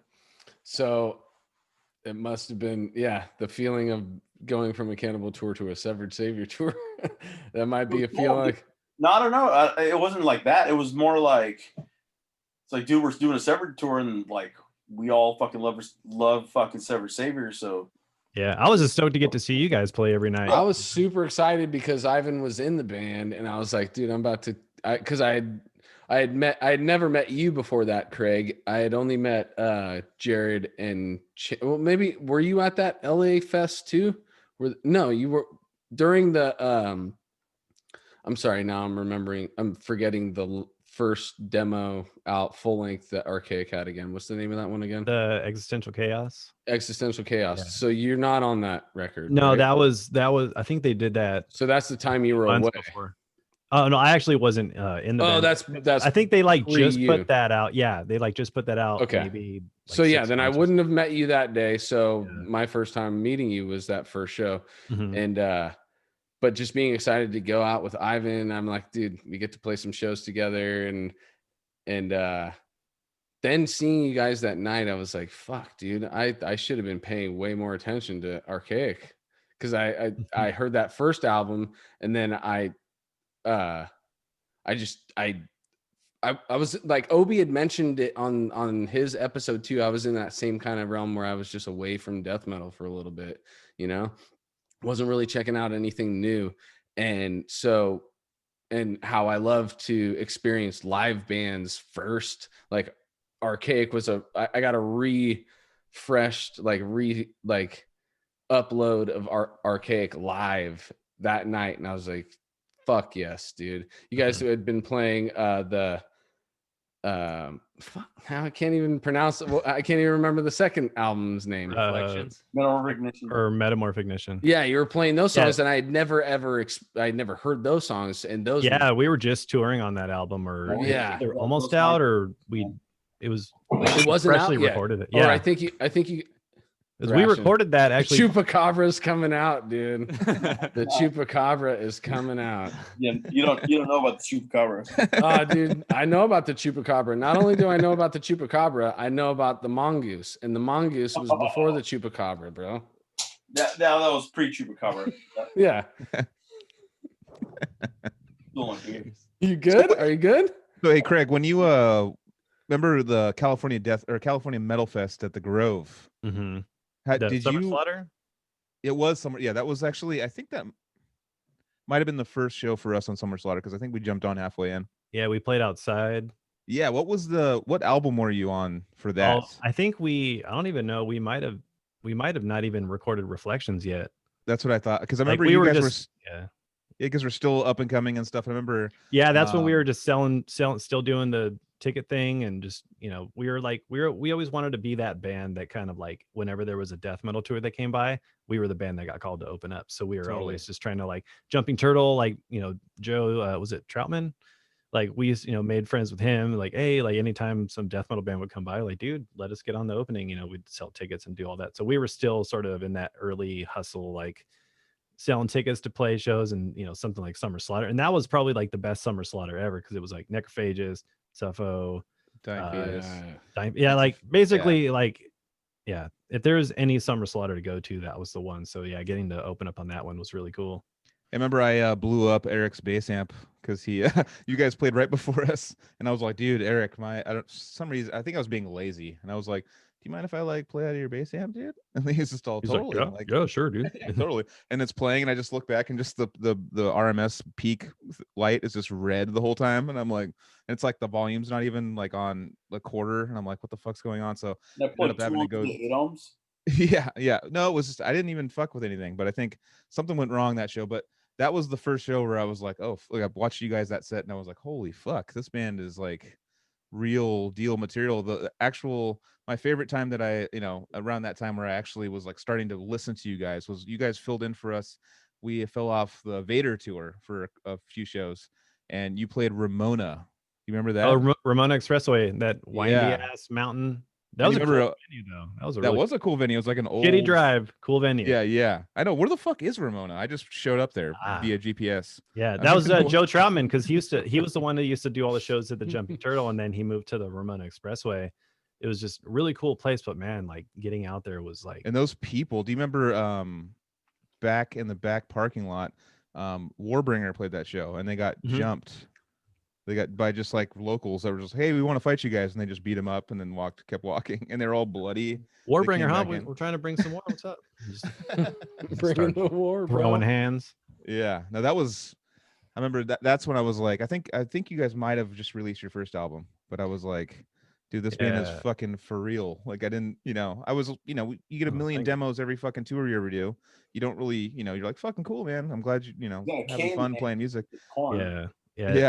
I definitely got to give a thank you to Obi, man. Like he was so instrumental in like us getting hooked up and talking with Eric, because we had a demo, and it was just what we had at the time, and he was just like, yeah, man, cool, I'll give it to Eric. And that sort of he was the one to kind of introduce us and got us in that door, because dude, Eric gets demo submissions, or all the time he did. So yeah, like having someone who was cool with him, kind of make him aware of us. And then from there, we just started bugging the piss out of him. Just, hey, we got a new demo, because he was like, this demo would be good if you guys just tightened it up. So that's when we were like, yeah, our drummer's got to go. I got a guy. Let's just do what we need to do to, I remember when we did that demo before Reflections, the one that got assigned, I was like, this is the last demo we're ever going to do. I'm not going to keep doing demos anymore.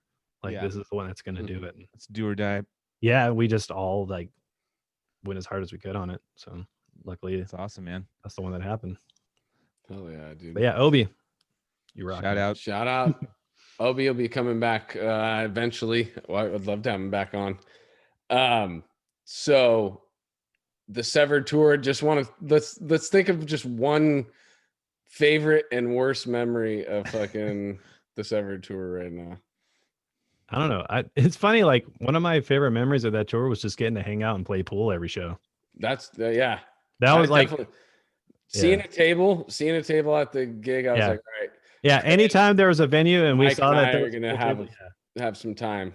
Because as soon as we saw the table, we're like, okay, us three, at least us three are gonna get something going, and then eventually people will come in and out of the table. But yeah, dude, it was all about pool, dude, on that table. Yeah, because I like just got super hardcore into it at that time, and then when I met Mike, and he was like, yeah, I'd play pool, and he was like serious, like had like a friggin' like a was it like a mezz cue or something? He had the same cue that Mika Immonen had, and like he toured with his own cue, bro. Yeah, he was just like he basically taught me like all the fundamentals that I needed to know, and like Oleg was super into it too. He actually, I think Mike let him borrow one of his cues after the tour because Oleg got pretty hardcore into it too. So yeah, that was fun. Just it's funny. It's like, yeah, we're going to the venue. Do they have a pool table? All right, cool, let's play.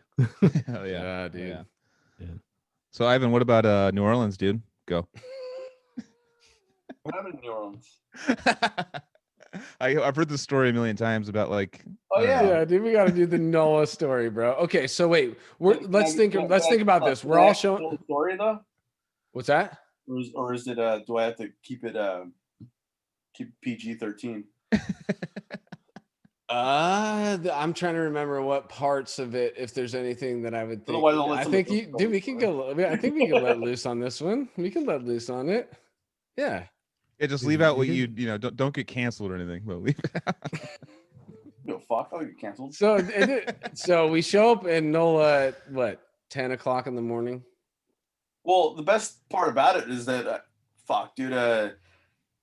Murray was my enabler. I love Murray, man. That guy's a shit, and he fucking he went crazy with us. But didn't he almost fight somebody outside of the venue? Huh? So yeah, that's way ahead. We're talking about 10 a.m. right now. Yeah, we got there early. Well, fuck, dude. To be honest, man, Greg, it was pre-lunch, no doubt. And everybody had been to New Orleans probably 2 times before that. So this was probably our 3rd time in New Orleans, right, Craig?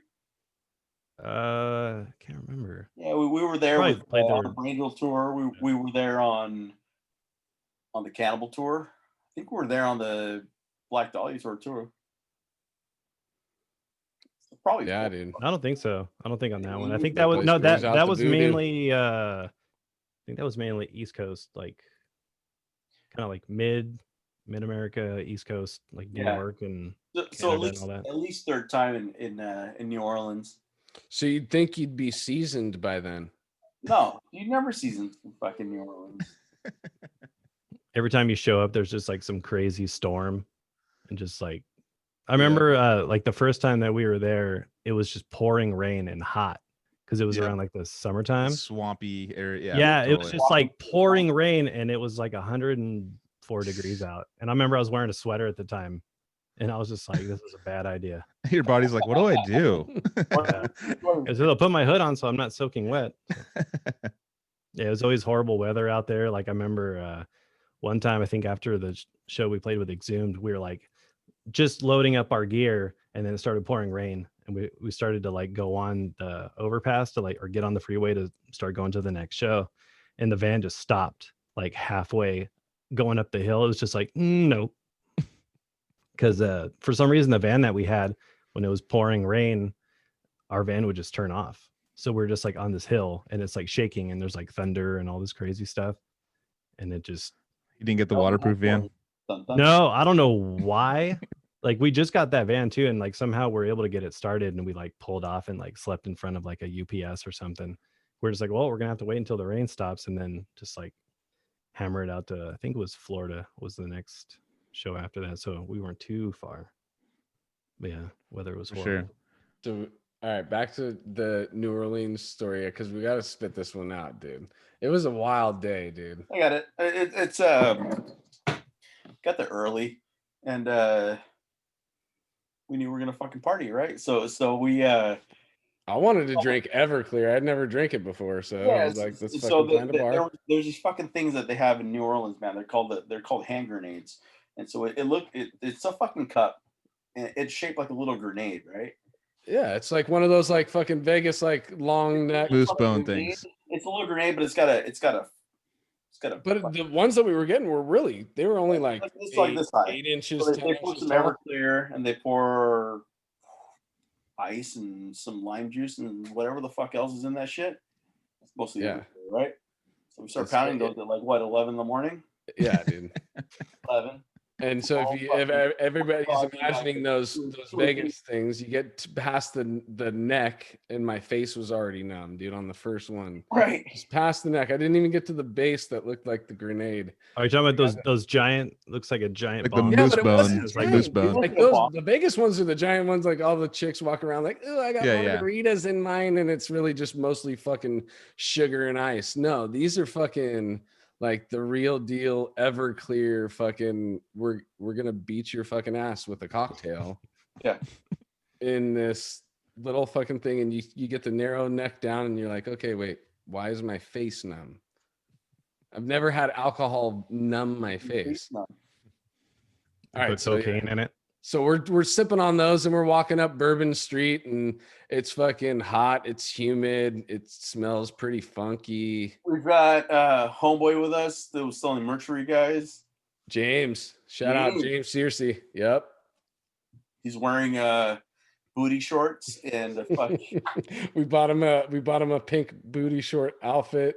What did it say on his butt, dude? That's what I'm trying to remember.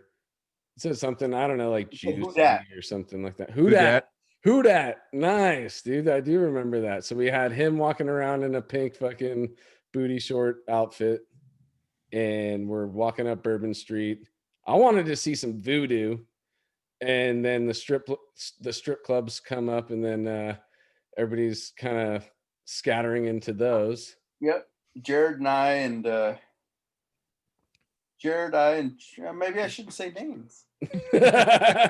No, we can leave certain parts of that out because really I had to pull. Okay, let's fast forward. I had to pull you guys all out of that fucking place because it's like, dude, we're gonna fucking play a show soon. We got like a couple hours. We got to be at the venue. All right, everybody's fucking hammered off a crazy day in NOLA. Use your imagination, people. And then we get to the fucking venue, and what happens? We show up, we're shit faced, and the lady's like, do I need to shut this shit down? Yep. Like the owner is literally like, do we need to just not even do this show tonight? Yeah, I was gonna say, wasn't there some drama with the owner or like something? Yeah, I got punched in the face. Long story short, I haven't got punched in the face. Yeah, Murray probably choked somebody out. So no, we're everybody's at least 4 sheets to the wind, and there's a bar, and the chupacabra decides he can grab a bottle. A bottle's within reach from behind the bar, and he just grabs it and starts pouring himself a drink. That's right. And then he got kicked out. Yeah, but it wasn't just kicked out. It was, we're gonna all have a Looney Tunes fucking scramble where you see the fucking cloud of smoke and arms flying and shit, and then the chupacabra got punched in the face and couldn't play that night, dude. But was there like a gun pull or something? Well, you're fast forwarding again. Yeah, we got to fast this forward a little bit. It's been 15 minutes in the same story. All right, I'm sorry, dude. So yeah, we fucking go through that show. Ivan couldn't play that night, but then we're loading out that night, and there's a guy who pulls up in a fucking like a Lincoln, and he's trying to get past us in an alley. It's an alley, so he can't get around. We got the vans. It's like 2:00 in the morning, and people have words. And the next thing you know, this dude pulls out a gun from his trunk, and he starts pointing it at Murray. And Murray's just like, you know, doing his Murray thing, like, "What's up, dude?" Like he's not backing down, you know. And the guy's on the phone with the police, like, "I'm being surrounded by a bunch of people. You know, I'm gonna use force if I need to," and all this shit. And we're just like, dude, we're just trying to like move our gear out and get out of here, dude. We've had a fucking wild day. Everybody, half of us are fucking dead right now, basically. I remember that was a fun one loading out, because it was just me and Alex were the only ones who were, you know, basically like able to load up our stuff. I remember everyone's like passed out, like, "Hey, fuckers, wake up. It's time to load up." And it was like me and Ivan, or not me and Ivan, me and Alex trying to carry Ivan's bass amp, which is like 500 pounds. And we're just like, fuck, sucks. Yeah. And then you have that fucking dude going off, and you're just like, dude, we just want to get out of this place. The voodoo's too much, dude. We got too much voodoo today. We need to get the fuck out of here. I've gotten a gun pulled on me there too. It's a crazy place. Yeah, dude. That should be their slogan: New Orleans, you might get shot. Yeah, it's like all fun in the beginning. You see a bunch of strip clubs. They have all those moose bone grenade things. You're drinking them, and then you go to strip clubs and blah blah blah. And then you make friends, and then they turn out to not to be your friends, and then they want to like rob you. Yeah. That's like my experience with New Orleans. Like letting my California was too far showing, and they took that as like, oh, let's fucking follow these guys around and be their bros. And yeah, You're too ended up accepting. getting robbed. Yeah. But it's all good. Actually, no, he pulled a gun at me, and I gave him a hug and was like, "You don't want to do that, man. I love you, man." And then he just like got in a cab and left. You killed him with It was like kindness. Yeah, Random interaction, dude. it was. Yeah, the whole bunch of shit happened. Anyways, so back on so after that tour, Story then, right? what's that? So we can't tell the real story then, right? Of your story? Yeah, what happened that night? All right, let's hear the uncensored. Let's hear There it, you dude. Well, I wanted to hear uh, your side. We'll let everybody else figure it out. Fuck it. He shit his pants. Yeah, I should. Yeah. Hey, that's the best case scenario. That'd be the cleanest scenario. Yeah. So what's next? So what is next? After that tour, that was pretty much it for me. that was it for you and Archaic. It was like a little after that. We were just kind of like, I think we might have been working on some stuff, and then I just kind of got to the point where I was just like, yeah, touring's not really not really working out anymore. It was just, you know, it was like a really hard decision to make, because it's like, you know, you put so much work into being in a band and doing all that stuff, but it was just like one of those things. Payoff wasn't happening. Yeah, it was just kind of like, you know, that road decision, like, do I just keep doing this, or do I want to like try to like have stable income? And, you know, because I mean, doing music was never going to go away, and I think they had this thought where maybe I was just going to quit music or something. But if anything, it kind of allowed me to do more music, because at the time I was still in Deeds, and we were kind of working on not Portals. We were starting to work on Nucleus, and Eric was like, because he had tendonitis issues, so he was like, hey, I'm going to need you to record a little bit more guitar on this album, like, which I actually ended up, you know, recording the guitar, just because you know, he was having hand issues. It was just kind of hard. Like, you know, he still wrote stuff, but it was just like, because on Portals he recorded all the riffs, you know, I recorded all my solos and wrote all my like second guitar harmonies, but he recorded everything on Portals. So this was kind of my way of like, all right, well, if I can help out in any way, then, you know, I'll do that. So invested in a home studio and just started doing that. And that's kind of how I started doing my solo project thing, just because now that I had the ability to record whenever, I was like, well, now I can work on music whenever I want.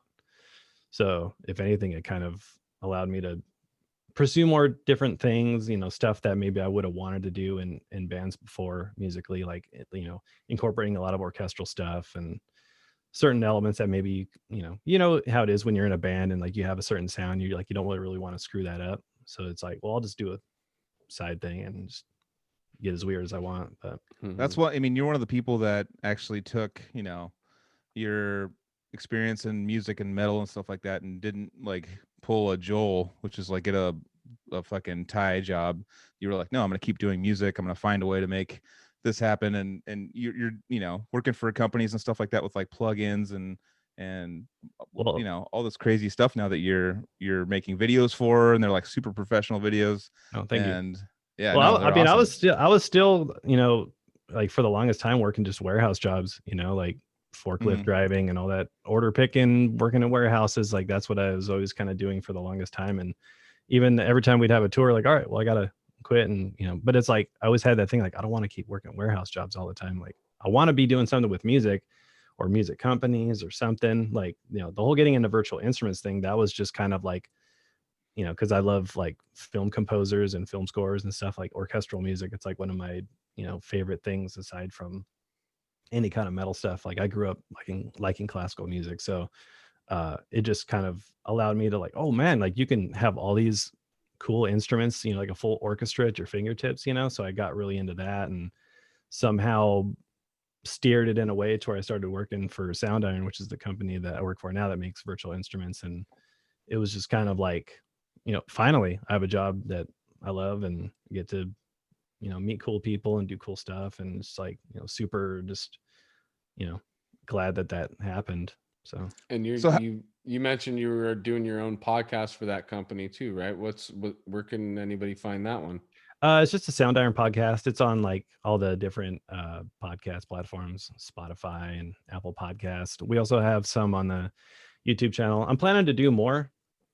I used to do a lot more like in the studio type stuff where I'd go to film composers' houses and like film them doing their thing and showing how they use our products in their scores and stuff. Like dudes who do film scores, Netflix stuff, video games, all that kind of thing. So it's like all stuff that I love. So I get to like go there and pick their brain and see their studio and how they work. And so it's really cool because like that's the kind of stuff I would want to watch. So I get to kind of like create that content. I remember telling them like the idea, like, hey, let's go film these guys and show what they do. And so it's kind of cool because I get to pick their brain and it's for work. So it's kind of that's awesome, man. Kind of a two-way. So we've had a couple yesterday and today with Nucleus. I think I've listened to it twice, almost 3 times now. Yeah. The soundscapes in between all the songs, is that you? Yeah, like the intro, the outro, and like basically any of the like orchestral sound design type stuff. It's like it's epic. Oh, thank you. Yeah, like I was, because like when I remember when me and Eric first started talking about Nucleus, like he was like, yeah, I want it to be kind of a continuation. And he was kind of describing the atmosphere, like just like imagine this like aftermath of this, crazy battle, and this planet's destroyed and just frozen bodies flying in space. And I was just like, as he was telling me this, I was just kind of imagining like if this was the beginning of a movie and it faded in and just showed this like aftermath of this like apocalyptic space battle, like what would it sound like? So some of the people who listen to the end of Portals into Nucleus might catch some of the like musical motifs, because I tried to like connect them together musically with some of the themes. And sick. I wanted it to be musically connecting, like certain characters have certain like musical themes and stuff like that. So I mean, while there is like a ton of just like insane technical death metal type riffing stuff, like there's a lot of melodic aspects and stuff that Eric was super down to let me infuse, because he was like, I like what you do, like don't hold back, don't think you have to write stuff that sounds like Deeds, like I want you to do what you do because I really like what you do. So don't feel like you need to write like another Mark of the Legion, even though if we did, I'm sure people would be stoked, but like one of the things you always want to do is like push it. You don't always want it to be something that you've already done. I think that's just kind of pointless to do. And I think for fans, it's funny, you'll see like comments where some are like, oh, this is cool, it sounds like Deeds but kind of in a different direction, or some will be like, oh, it's not Trading Pieces, this is bullshit, and that's fine. Like everyone's going to have those albums that they hold on to, but I think for anyone who's in a band, they know that like just trying to write the same old thing and not pushing it a little bit or doing something different if you want to, it's kind of sucks. So it's like, I mean, there's a reason why Eric brought you in the band. It's you have a lot to say on your guitar. There's not just you're not just gonna be jigga, you're not gonna be doing that kind of riffing. You're gonna be kind of more painting a more a broader picture with your solos and with your harmony and with your melody and stuff like that, which I hear, I listened to it today for the first time. And I've listened to, Portals and stuff like that. You bring kind of like that dark kind of like, the arpeggio, like kind of like there's a feeling into it too. That's yours. That is yours that you brought to Deeds of Flesh. And it's kind of added a new element to it. That's kind of like spiced it up a little bit that, I'm not saying they hit a wall for where they were, but you kind of added this like fresh, you might look at Vital Remains, you look at Dechristianize, we were just talking about that earlier. When Suzuki came in and started sweeping on Dechristianize, you don't hear that on the old Vital Remains stuff, at all. It's like there's some cool melodic stuff like on what's that album?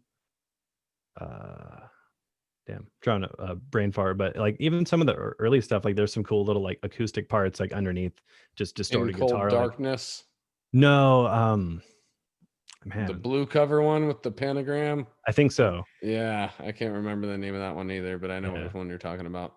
But yeah, just like he was always kind of, I think, like hinting that, like even on Of What's to Come, like I at first that album for me as a Deeds fan kind of threw me off a little bit because I heard Unearthly and Vent and I was like, whoa, this is kind of like not the Deeds that I know, but I know Eric was always wanting to just keep pushing it. And Sean did a lot of cool solo stuff on there too. And I think he probably saw that me and Sean had little similar things in kind of the solo stuff that we did, like, getting a little shreddy at times or a little bit melodic. So I want to talk to Sean recently. No, I've actually never talked with him. I just remember when Eric hit me up, he was just like, yeah, Sean left the band. We're looking for another lead guitarist. Like he saw a video I did of me playing like archaic solos. And he was like, I really like your style. I think, it'd be cool to bring you in, which for me, I was like, what, with Deeds being like one of my favorite bands ever. And one of the reasons why we wanted to get on Unique Leader. So it was just kind of like, But Sean was still in the band when you joined. No, he was out. Oh, okay. Gotcha. Yeah, because he was on the tour that we did. Yeah. He had the Dimebag guitar. I remember he was total shredder guy. Yeah, I think it was after the whole bloodletting stuff and somehow like after Of What's to Come was done, for some reason he just parted ways. And yeah. Definitely. Just to add to what you were saying earlier, I definitely, with the time that I've had with the new album, have noticed that the balance of having that Deeds style and adding the newer style with your solos and like other riffs that aren't Deeds necessarily, you wouldn't find them in earlier Deeds material, but there's enough. There's actually plenty of real Deeds riffs in there and everything, just gluing everything together to where, to me, it's a good balance of paying homage to the old while infusing progressing a new, style. So it to me, I just think it's a great homage, dude. Oh, awesome. Yeah, that's cool to hear. I mean, because it's like you never know. It's like when you're playing in a band that you grew up liking and now you're kind of a part of the writing process, like you always hope people are going to like it. But I'm sure you guys know, the more you keep putting out albums or writing stuff, you just get to the point where you just don't care anymore. Like, I mean, you hope they like it, but it's like when it comes down to the creative process, it's like, this is ours. Like, we're going to do what we want to do, period. Like, I know that's where it should start always. And Craig's now, and Craig's in the band now. It's like, it's Craig's part of the artistic development of it now. And that's, what's going to get added to it now. That's just, if you brought in Muhammad, you'll get something necrophagist-y kind of, you'll get like you exactly brought Craig in. Craig's got, his insane forte and like, you're talking about like movie composing and epic and stuff like that. And that's what you got. And I fucking love it. Yeah, because there was a little bit of that in Portals. Like we outsourced one of the instrumental tracks to it was someone else in another band. And I guess he did some composing stuff for people. And I remember telling Eric, once I built a home studio, I was like, I want to do that. I want to do all that. I want to add more of those kind of elements. And like, I'll put some stuff in the pre-production, see if you like it. And he was just like, yeah, it's killer. Let's do that. Like, he was pretty much always for whatever ideas. So he was just like, if it sounds good, let's do it. So, because I was like, because when you see like the overall story from Of What's to Come, Portals, and Nucleus, like it's a 3-part trilogy. So it's like, it's very cinematic. It could totally be some action sci-fi movie if, done right, so it's like I wanted to kind of approach it in a more cinematic way, but still kind of just, you always want to kind of blend everything together in a way that works, like, especially with the last track, Onward. Like that was a song that was a straight up tribute to Eric, Yeah. like, kind of Yeah. touching on his Nordic roots and just like a Viking That one got me, standoff, dude. yeah, like I'll admit it got me. Anthony dude. Anthony texted us that he was crying. I cried, dude. I cried listening to the end of that album, dude. I'll admit it right now. I don't give a fuck. That's It awesome. was very emotional, dude. Yeah, like I knew it was done right when I finally listened to it all the way through, and I kind of got a little like teary eyed. I was just like, whoa, like that's it. I hope the band likes it, and Yeah. when I sent it out, Nah, everyone was just like, let's do it. I got that same vibe, dude. True Viking send off, that's what Totally. I listened to it like 2 times today, at least 2 or 3 times, and it just so amazing, dude. Oh, thank you. I love it so much. That's awesome. And I'm really glad to wanted have to- been a part of it too. Even Yeah, just it's really you cool. know, get through a little bit in there, and I like how it came out with everybody. It's just like listening to the whole thing. I'm just like, wow, I can't believe that like this all got not thrown together, but like it like really the process of getting this all together and it actually happened. And here's the final product. It was a pretty epic experience for me to hear it for the first time, because I had never heard the final mix. Once I send you guys my shit, it was just like, okay, we'll just wait until he's done with it, and then hopefully I'll hear it when I hear it. Mentioned that he didn't show anybody the finished product. He didn't show anybody who had done guest vocals on the album, anything else besides what they had recorded on. Yeah, and I respect that. As soon as I just wanted to hear, you know what it is? It's my selfish thing. I'm like, I just wanted to make sure that my levels were fucking good. I don't want to come out fucking too loud or too quiet. I just want to be, if I can hear that I'm in the Goldilocks zone, then I'm good. Well, Zach's working on it, so he's gonna help you out. Yeah, totally. Yeah, I was gonna mention that when we were writing the shit, like I think I had taken like the first 3 or 4 albums or whatever. Like I took Trading Pieces and Gradually Melted or whatever, and just like put a playlist together of the first 4 recordings, and just try to listen to it over and over and over and over again until it got stuck in my head, and just like so we could start writing riffs that were in that vein, Yeah, a lot of the riffs that you wrote are pretty wild. I just remember hearing, I was like, damn, this is awesome. And some of them are a little bit of a pain in the ass to record. Yeah. But I was just like, I knew once it was done, it was gonna, and those are like some of my favorite riffs, like especially on Races Conjoined. Like some of the riffs on there are just like intense. Like that song was intended to be like the sort of like climax of like the peak of the story. So it was intended to just be, it was actually longer. We actually took some stuff out of it. Yeah, we did. But it was like 6-7 minutes or something like that. It was really long. It was meant to be the sequel to the Endurance from Reduced to Ashes, the last song.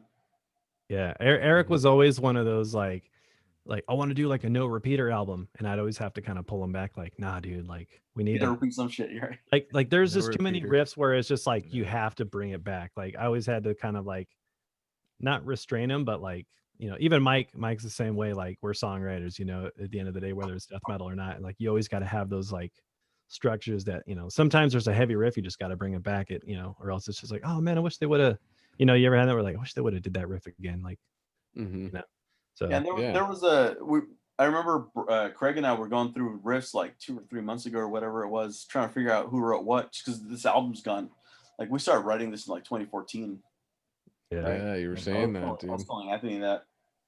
And there was a few riffs like, did Eric write that? Did I write that? Did you write that? Who the fuck wrote that? Like I think that we're just trying to like write shit that was just like in vain and not make it sound too weird, like too new or anything that was like out of the style of what a Deed riff should be. I think Yeah. that shows the level of both your egos if you're having that back and forth. Where, because if you either one of you were more egotistical, you would have known exactly which riff you wrote. Well, And sometimes like you have those like like yeah, that's something or like sometimes I'll know like yeah, Ivan wrote that like that, because I know his style, So I was like sometimes but there's times where we're just like, wait, I'm not sure. It just kind of like blends into the background. Yeah, Yeah. 5-6 years go by, like it's kind of hard to tell. Yeah. Yeah, I remember I was trying real hard to make it sound like a Deeds riff and not anything else, Not something that somebody could say, hey, well, that kind of sounds like, like some other band or whatever. And there's definitely elements of this album that really just takes me right back to that. Totally. That It's still core got Deeds that feel, old dude. school. Exactly. It's still got it, It's still got that. It's It's Deeds the new still. sound, the new production that Zach Oren, like crispness to it. Like we were just trying to write riffs that still sounded crushing, that it didn't have any kind of like weird shit to it. Yeah. It didn't get too off kilter from what Deeds would normally do. Yeah. Yeah, I think my goal with the album was just to like, I wanted it to be an album that was like an amalgamation of all things Deeds, like old school, like from like the beginning to Portals, and then like a little bit extra, like something new too, like new elements, but sort of, because when I think of Deeds, I think of those old like like super drivey double bass, like snare marching, like they're ready for war sort of thing. Like that's what I always like, and that's the kind of stuff I wanted to bring in to this album, because that's like the stuff of Deeds that I loved, just like it just always would change or just lock into some driving groove, and like I really wanted to bring some of those elements back, because that's the kind of stuff that like I used to always love seeing him play live.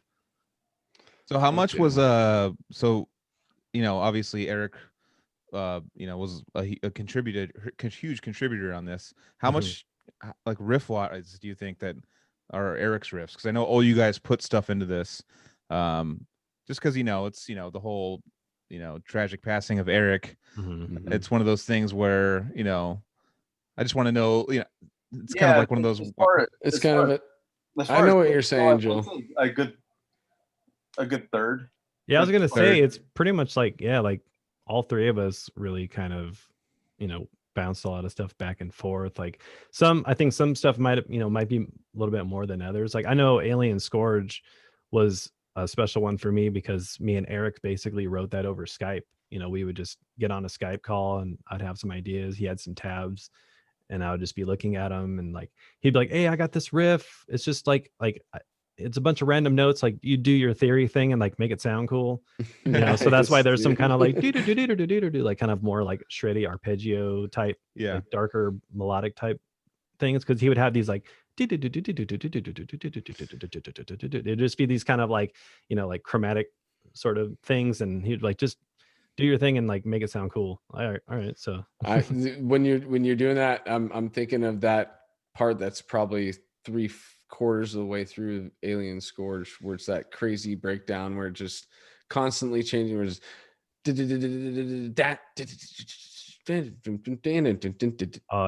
yeah, dude, I fucking love that section, dude. Yeah, that whole song, it's pretty wild. Like I wasn't sure about putting that out at first, because I was like, is this gonna like fly over people's heads?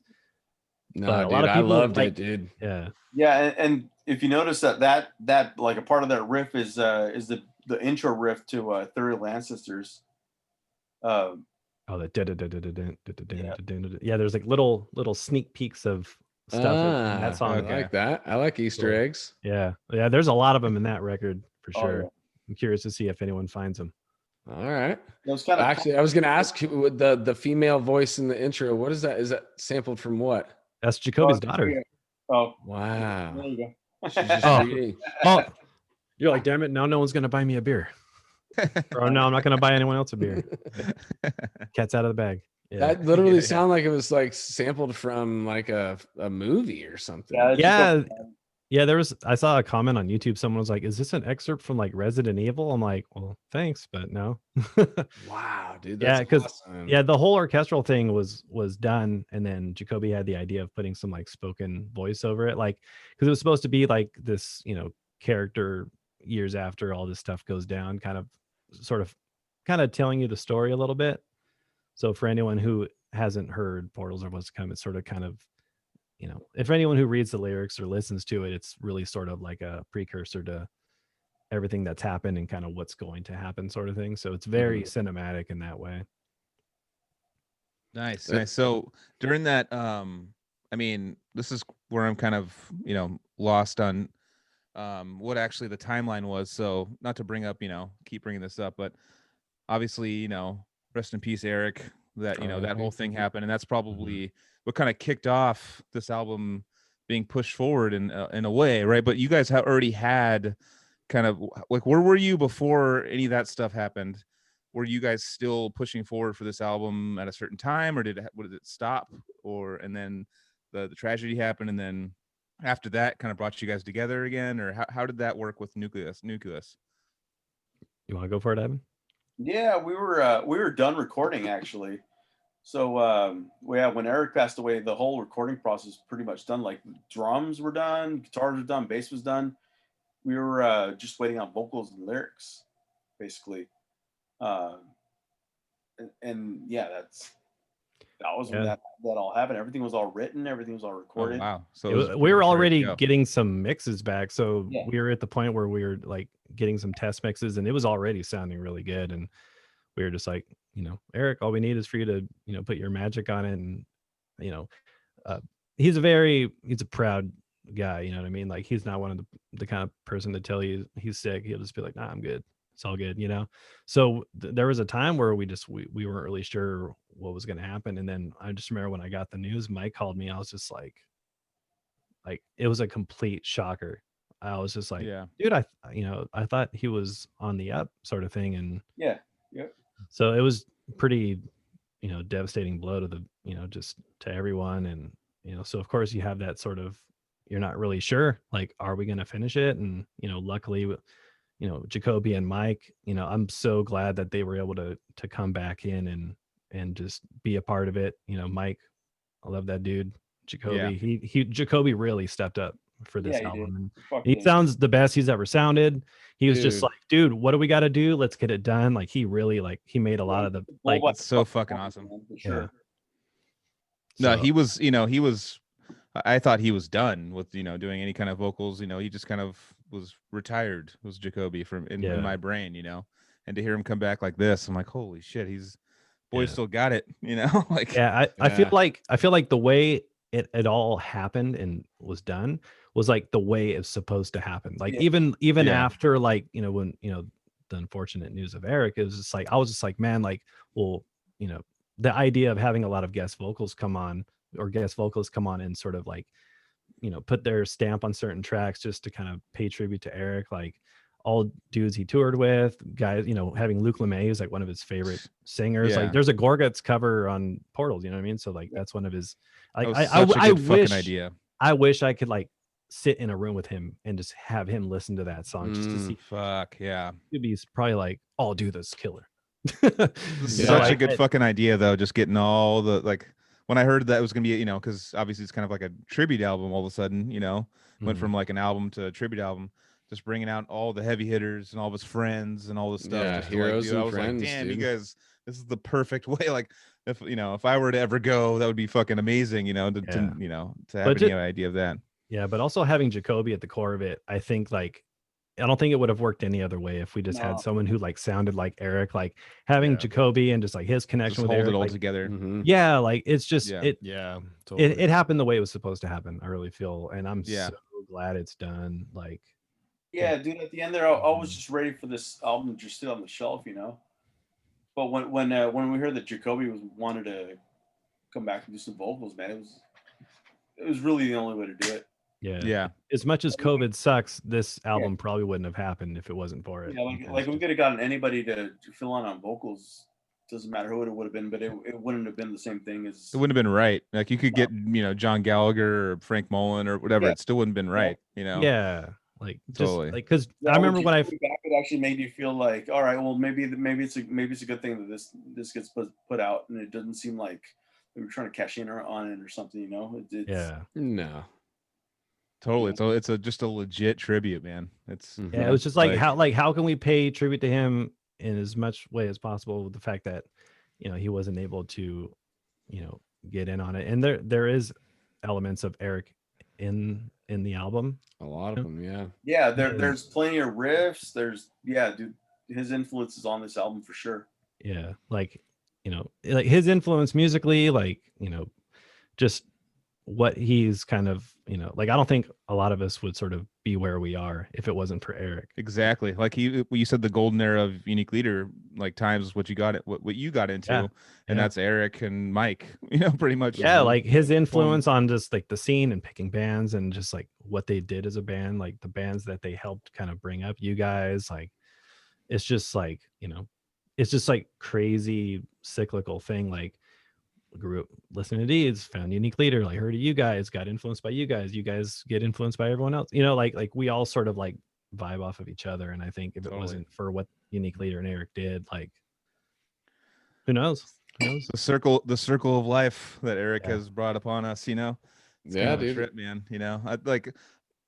I almost think of like like I don't have any tattoos right now, but man, just a nucleus tattoo would be legit, just because it's tribute. It's just a tribute to, of a dude that brought, was Casey, Anthony, everyone like has, been a father figure when we were, for band wise, like basically brought us under his wing, him and Mike, and just were like, hey, this is here's your first real tour. This is how you conduct yourself. This is what you do. This is how you do it. Oh, when you run into this is what the turn that you make, kind of like thing. Those two were, instrumental in making me, one, comfortable on the road, and two, wanting to do more tours. Like they basically put the groundwork down for us to kind of like to be successful in whatever success means in technical death metal, but still, we still made it happen. We still did a lot, and they, helped us all through it. That was all. I would say like 85% was them helping us and showing us the ropes. That was. Yeah, he gave us a lot of cool opportunities. Like totally. The Cannibal tour is basically a tour that Deeds turned down. And he's like, well, I got this band. And then he gave our stuff to Alex, and Alex was like, oh, this is awesome. Let's take him out. So it's like, that wouldn't have happened if it wasn't for him. And that was like the dream tour I was, wanted to do, like touring with the band that kind of got you into it. And then having I'm still Corpse jealous. Grinder and having Corpse Grinder sing on a song, like it's just, it's crazy to like, someone who I grew up listening to is now like singing on a song that we are a part of writing. It's just, dude, it's a trip. That's gotta be a fucking killer feeling, dude. That's awesome, Frank, man. and like Luke LeMay. Like Frank is funny. Like I didn't hear about the Frank being on there until like the last minute. I was just like, I was listening to the song and I was like, wait, hold up. Like my hand instantly wanted to start doing this. It's like, oh, that's why. And I was just like, oh hell yeah, that's awesome. It was like one of those like, I'm not sure if it's gonna happen, but it might. And then I heard the track and I was like, oh hell yeah, that's badass. Fuck yeah. I got this old footage to put on real quick. It's like super fast. But it means a lot to me because the first time we were like hanging out with these dudes. Oh yeah. Tour, and I this was is in filming like this in 2006. Yeah. Yeah, this is with Mike and stuff. But I like walked in, and then Eric was selling merch, and I was filming this on this old camcorder, like fucking whatever it was. Hey, you. Hey, live in Montreal. Hey, Are you Mike Hamilton? That's a nice fancy Are little you camera Mike got. Hamilton? No, that's not me. Nope. After this tour, I'm no longer Mike Hamilton. Working man Joe, putting in hardwood flooring. Check out the crowd, though. Yeah, dude. Yeah, that's fucking chill right there. Yeah. It's like in Toronto. That's a great night. 15 or 20, choice is yours. Like, a lot of this stuff can, like, how much you sell them for in America? He's getting business deals. And there's Lance. Lance. Rolled his own cigarettes. Anyways, that was that old fat. Yeah, that was Love that show was because we had some shows where attendance wasn't so good, and we went to East Coast and then it was good, and then hit up Canada, and it was fucking amazing, man. And Yeah, dude. it was kind of where we were reminiscing and running into Mike, and Mike was all, dude, here we go. This is what we're all about. He was so excited and stuff. And yeah, just that's it's sad. The whole situation's sad, but he brought so much life from what he did. And Yeah, bands he are left still his mark for sure. totally Inspired a That's- ton. Yeah, he's the last four letters of his name is Mark. So I mean, no, he definitely is one of the most important people in technical death metal and just metal and death metal in general. Like he's one of the kings up there. That's really unsung heroes of bringing all these bands out. And you got all these labels like Artisan Era and all this stuff, bringing out these new bands and stuff, which is cool. I love it. But that all spawns from that what you like the Unique Leader era kind of stuff, and it's kind of just branched off into this thing. And it's most Eric is a lot pretty He much had a lot. He had a big hand in all that, and yeah, exactly. And that's hopefully pretty much people all Eric. realize that. While we're paying tribute, I thought it would be worth mentioning Sean Malone right now. Oh yeah. Yeah. R.I.P. He was a huge R.I.P. influence on technical death metal as well.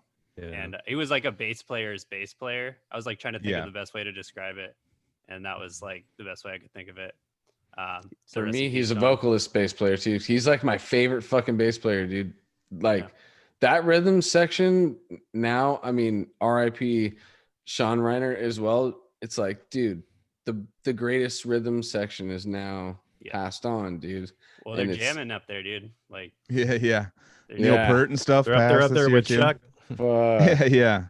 Yep. No, I was me and Trevor and Casey actually I was in San Diego, and Neil Peart passed away the day we were gonna go see Tool in San Diego.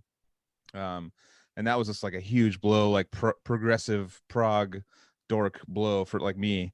I was just like, what? Like finding out that Neil Peart died while we're eating lunch. I remember me and Casey and Trevor, and we're about to go see Tool that night, and Danny Carey did a Rush fucking drum solo, and I'm just getting all like teary-eyed and shit, and just like it's been a tough year in general, but a tough year for prog, man. Yeah. Like that shit has really taken a hit this year. Mhm. But Yeah. it lives on. It lives on. Yeah, it has definitely left a wake that it'll live on for a long time, dude. Yeah. Damn. All three of those artists we're talking about. For sure. So I mean, do you guys have any like Craig? I know what's my brain devoid of Destroying the Devoid. destroying the void. Is there any plans to do anything with that, or are you? I have a second album that I've been working on. Yeah, the first one was awesome, by the way. I love. Thank you. Yeah. Yeah, like I have maybe like 3.5 songs and just like a bunch of riffs and stuff. It's just like what I'm planning to do with this next one, because I mean it's just me in the project, so it's like yeah. programming everything and writing everything, and like I'm it's a little bit kind of ambitious for what I'm trying to do. Like I want to go like full on like symphonic, like all of the elements of the orchestra and like synth and weird shit, and just like kind of like the whole thing about this project, like even like on the Paramnesia, there's clean singing on it, which for me, like I was never, I did backup vocals, but I was never like a main singer. I never wrote lyrics. I wasn't that guy. Like even like writing a whole song like Sirens and Electric Veils Part 2 on Metamorphonition was like the first song I ever wrote all the way through, and I was like, whoa, like you know, like that was kind of a big thing for me, because usually you always have that, like you have enough riffs just to kind of mash up with someone else's riffs enough to make a song. So doing that album was kind of a challenge for myself. Like, can I like program everything and record everything, do vocals, write lyrics, basically everything up until mixing and mastering. And so you have a plan for something to be released, or? Yeah, it's a concept album. I put out one single so far that's kind of just a little bit to kind of tease sort of where it's coming or where it's going, and a lot of it's it's a lot more guitar busy, kind of bringing in some of my older roots of that more like dark techie elements at times, but I want it to be kind of like a mix up of like super epic and orchestral, but just dark at the same time. The core, I want it to just be like really dark and just fuck yeah. So I have some ideas for some other people want to bring in. Like I want to Like I was talking to Ivan about getting him to play bass on it. I want to get. I was talking Hell with yeah. Gabe about maybe playing drums on it. I want to like bring in other musicians this time. I don't want it to just be me with programmed drums. Like I want to bring in guys who I know that are cool or are good musicians, or possibly even another person to do most of the vocals. Because I was like, I did that sort of challenge of, okay, I did it myself. Now I want to like collaborate a little bit more on the next one. Totally. So that's kind of the goal. We should get a new band started with only like, it's got to be Ivan and like Gabe Siebert, like people that you have to be in like 15 bands. If you can be in 15 bands, then you can start this new band that's got to be like only people that have been, you have to be in 15 bands. So Ivan, Gabe Siebert, who else do we have on like I think those are the two biggest. There's gonna be like 12 drummers in there. It's gonna be like So one Tally, You got one Tim per, Young. per spot. Like who's the I guess vocalist? I'm for out. the That's 15 not me. bands? half the albums Gabe Seaman in the house. Mike. I guess Riley. We got Nice. Riley on vocals. Yeah. Riley's been in 5 or 6 bands, but we need like 15, But Who's the no, vocalist? but Ivan and Gabe have that similar thing which we've brought up a billion times, which is the ability to learn things at a very fast rate, like and there's a skill in that, man. I mean Gabe's trick of the trade is he literally gets an idea or gets a project and he just listens to it. Because I remember we went to NAMM together a couple years ago, and he was going to play Continuum with you, Ivan, and I listened to that new fucking Continuum the whole drive there and the whole drive back. Let's do it about 12 times. I was like, he's all, sorry, dude, I gotta like memorize it. I'm like, all right, well, you're driving, and I'm like, you're paying for fucking gas now. Like, I think it was sick. I think the first 4 times, but yeah, if you can get to the point where you can just like air drum it and not necessarily totally think about, like, then everything else is just kind of like polishing it and filling in the gaps. Like if you could just kind of like roughly sort of just like be able to instinctually kind of do it. Even guitar, like I remember like before I even started playing guitar, I didn't know what I was doing, but I would just try to like mimic it, like like just being able to like stop or sort of mimic the rhythms, because I would listen to it so much. Like I don't know what I'm doing, but this is kind of what I imagine it to be. Like Craig, sort of like.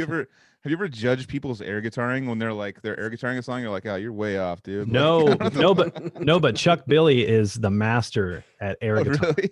Chuck Billy from Testament. Dude. He is the air guitar master. If like he gets on the right fret and everything, he's like, dude, like he plays it like almost exactly like you'll see him like if he goes like if it's like he'll go up and like mimic it, and like he has like some crazy mic stand that's got lights and stuff. Like he's an air guitar G, dude. So fucking Chuck Billy, dude. Yeah, I can't speak for other ones, but I know Chuck Billy is the man when it comes to air guitar. That's dope. He's just like, I'm a front man. I that's all I got is my voice. Yeah, he'd be like, yada there. Yeah. Ivan, what do you got doing? Is there any future musical things you're talking about? And I know you have like 7 or 9 kids. Like, are you thinking about maybe I'm 7 or 12?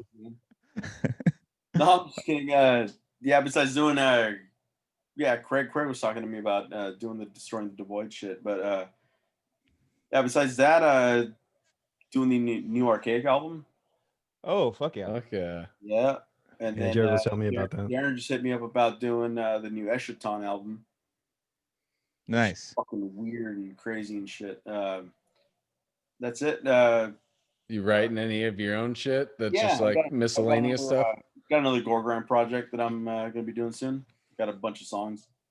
Dude, let's start a regular grind. I don't want to do gore grind, but let's do regular grind. Do gore grind or porn grind. Otherwise, I don't want to be involved. All right, then I'm out, dude. I'm out. Fuck it. I'm out. Fuck it. He's all, fuck it. You're out then. Fuck you. The band's over. It's over before it even started. Out of this beast, dude. Yeah. Otherwise, it's fuck the facts, and I don't want to fuck those facts.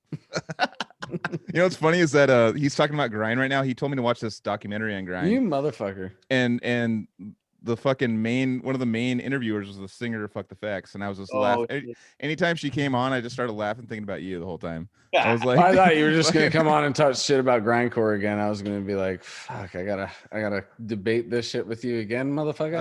I'm not gonna get into that. Those facts. Yeah, that's not up my alley, but start talking about some Czech gore grind or porn grind, I'm down. No, yeah. I'm out. So it's gonna be 23 bands that you're gonna be in. Yeah, he's gonna fucking hit the 20. He's gotta hit that 20 mark. Yeah, he's gonna have to start his own super group, 20 bands or less. Every year, it's like he's in 20 bands right now. So when 2021 comes, he needs to join another band. Yeah, it just keeps progressing until like every year. One day, Autopsy will ask me to join them, and then I'll only have 2 bands. There you go. For the meantime, Fuck yeah. 4 or 5 or 6 or 7. Fuck yeah. But for every project, it's like how Chupacabras reproduce. That's how many albums Ivan does, dude. A new band is formed. Ivan, Go for it. We should. No, but go for it, dude. Are you sticking with Continuum for a while, or? Oh yeah, I mean we have this, like we did a tour, we recorded an album, but I mean since the lockdown and all that shit, like we haven't done anything. So there's no like talks of any other songwriting or anything like that. No, I got riffs written. So does Chase, but we haven't put anything together. You were gonna call him Chance, weren't you? Yes, I fucking dude. I'll admit I get those mixed up too because we both know the same people, Chase and Chance, and then he would call Chance Chase, like Chase. Yeah, he's like, what the fuck, man? He's all prime time. I saw your hesitation. Just call him dude. Yeah. Yeah. What's up, dude? What's up, dude? Oh, dude, that's such the best because I'm terrible with names. Yeah. Oh, dude, they're like, Joel, what's up, Joel? How are you doing, Joel? I'm like, dude, what's going on? Like, I don't know. Like, shit. Like, he's like, that one time we were in Texas and blah, blah. I'm like, fuck yeah, dude. Hell yeah, dude. I'm like, what's that guy's name? Like, it's like Impractical Jokers where they have to like convince that they know them and they've never met him in their life. Remember? Oh, God. You were at old Pappy Joe's party. You're the guy who slapped the donkey. Remember him? Oh, yeah.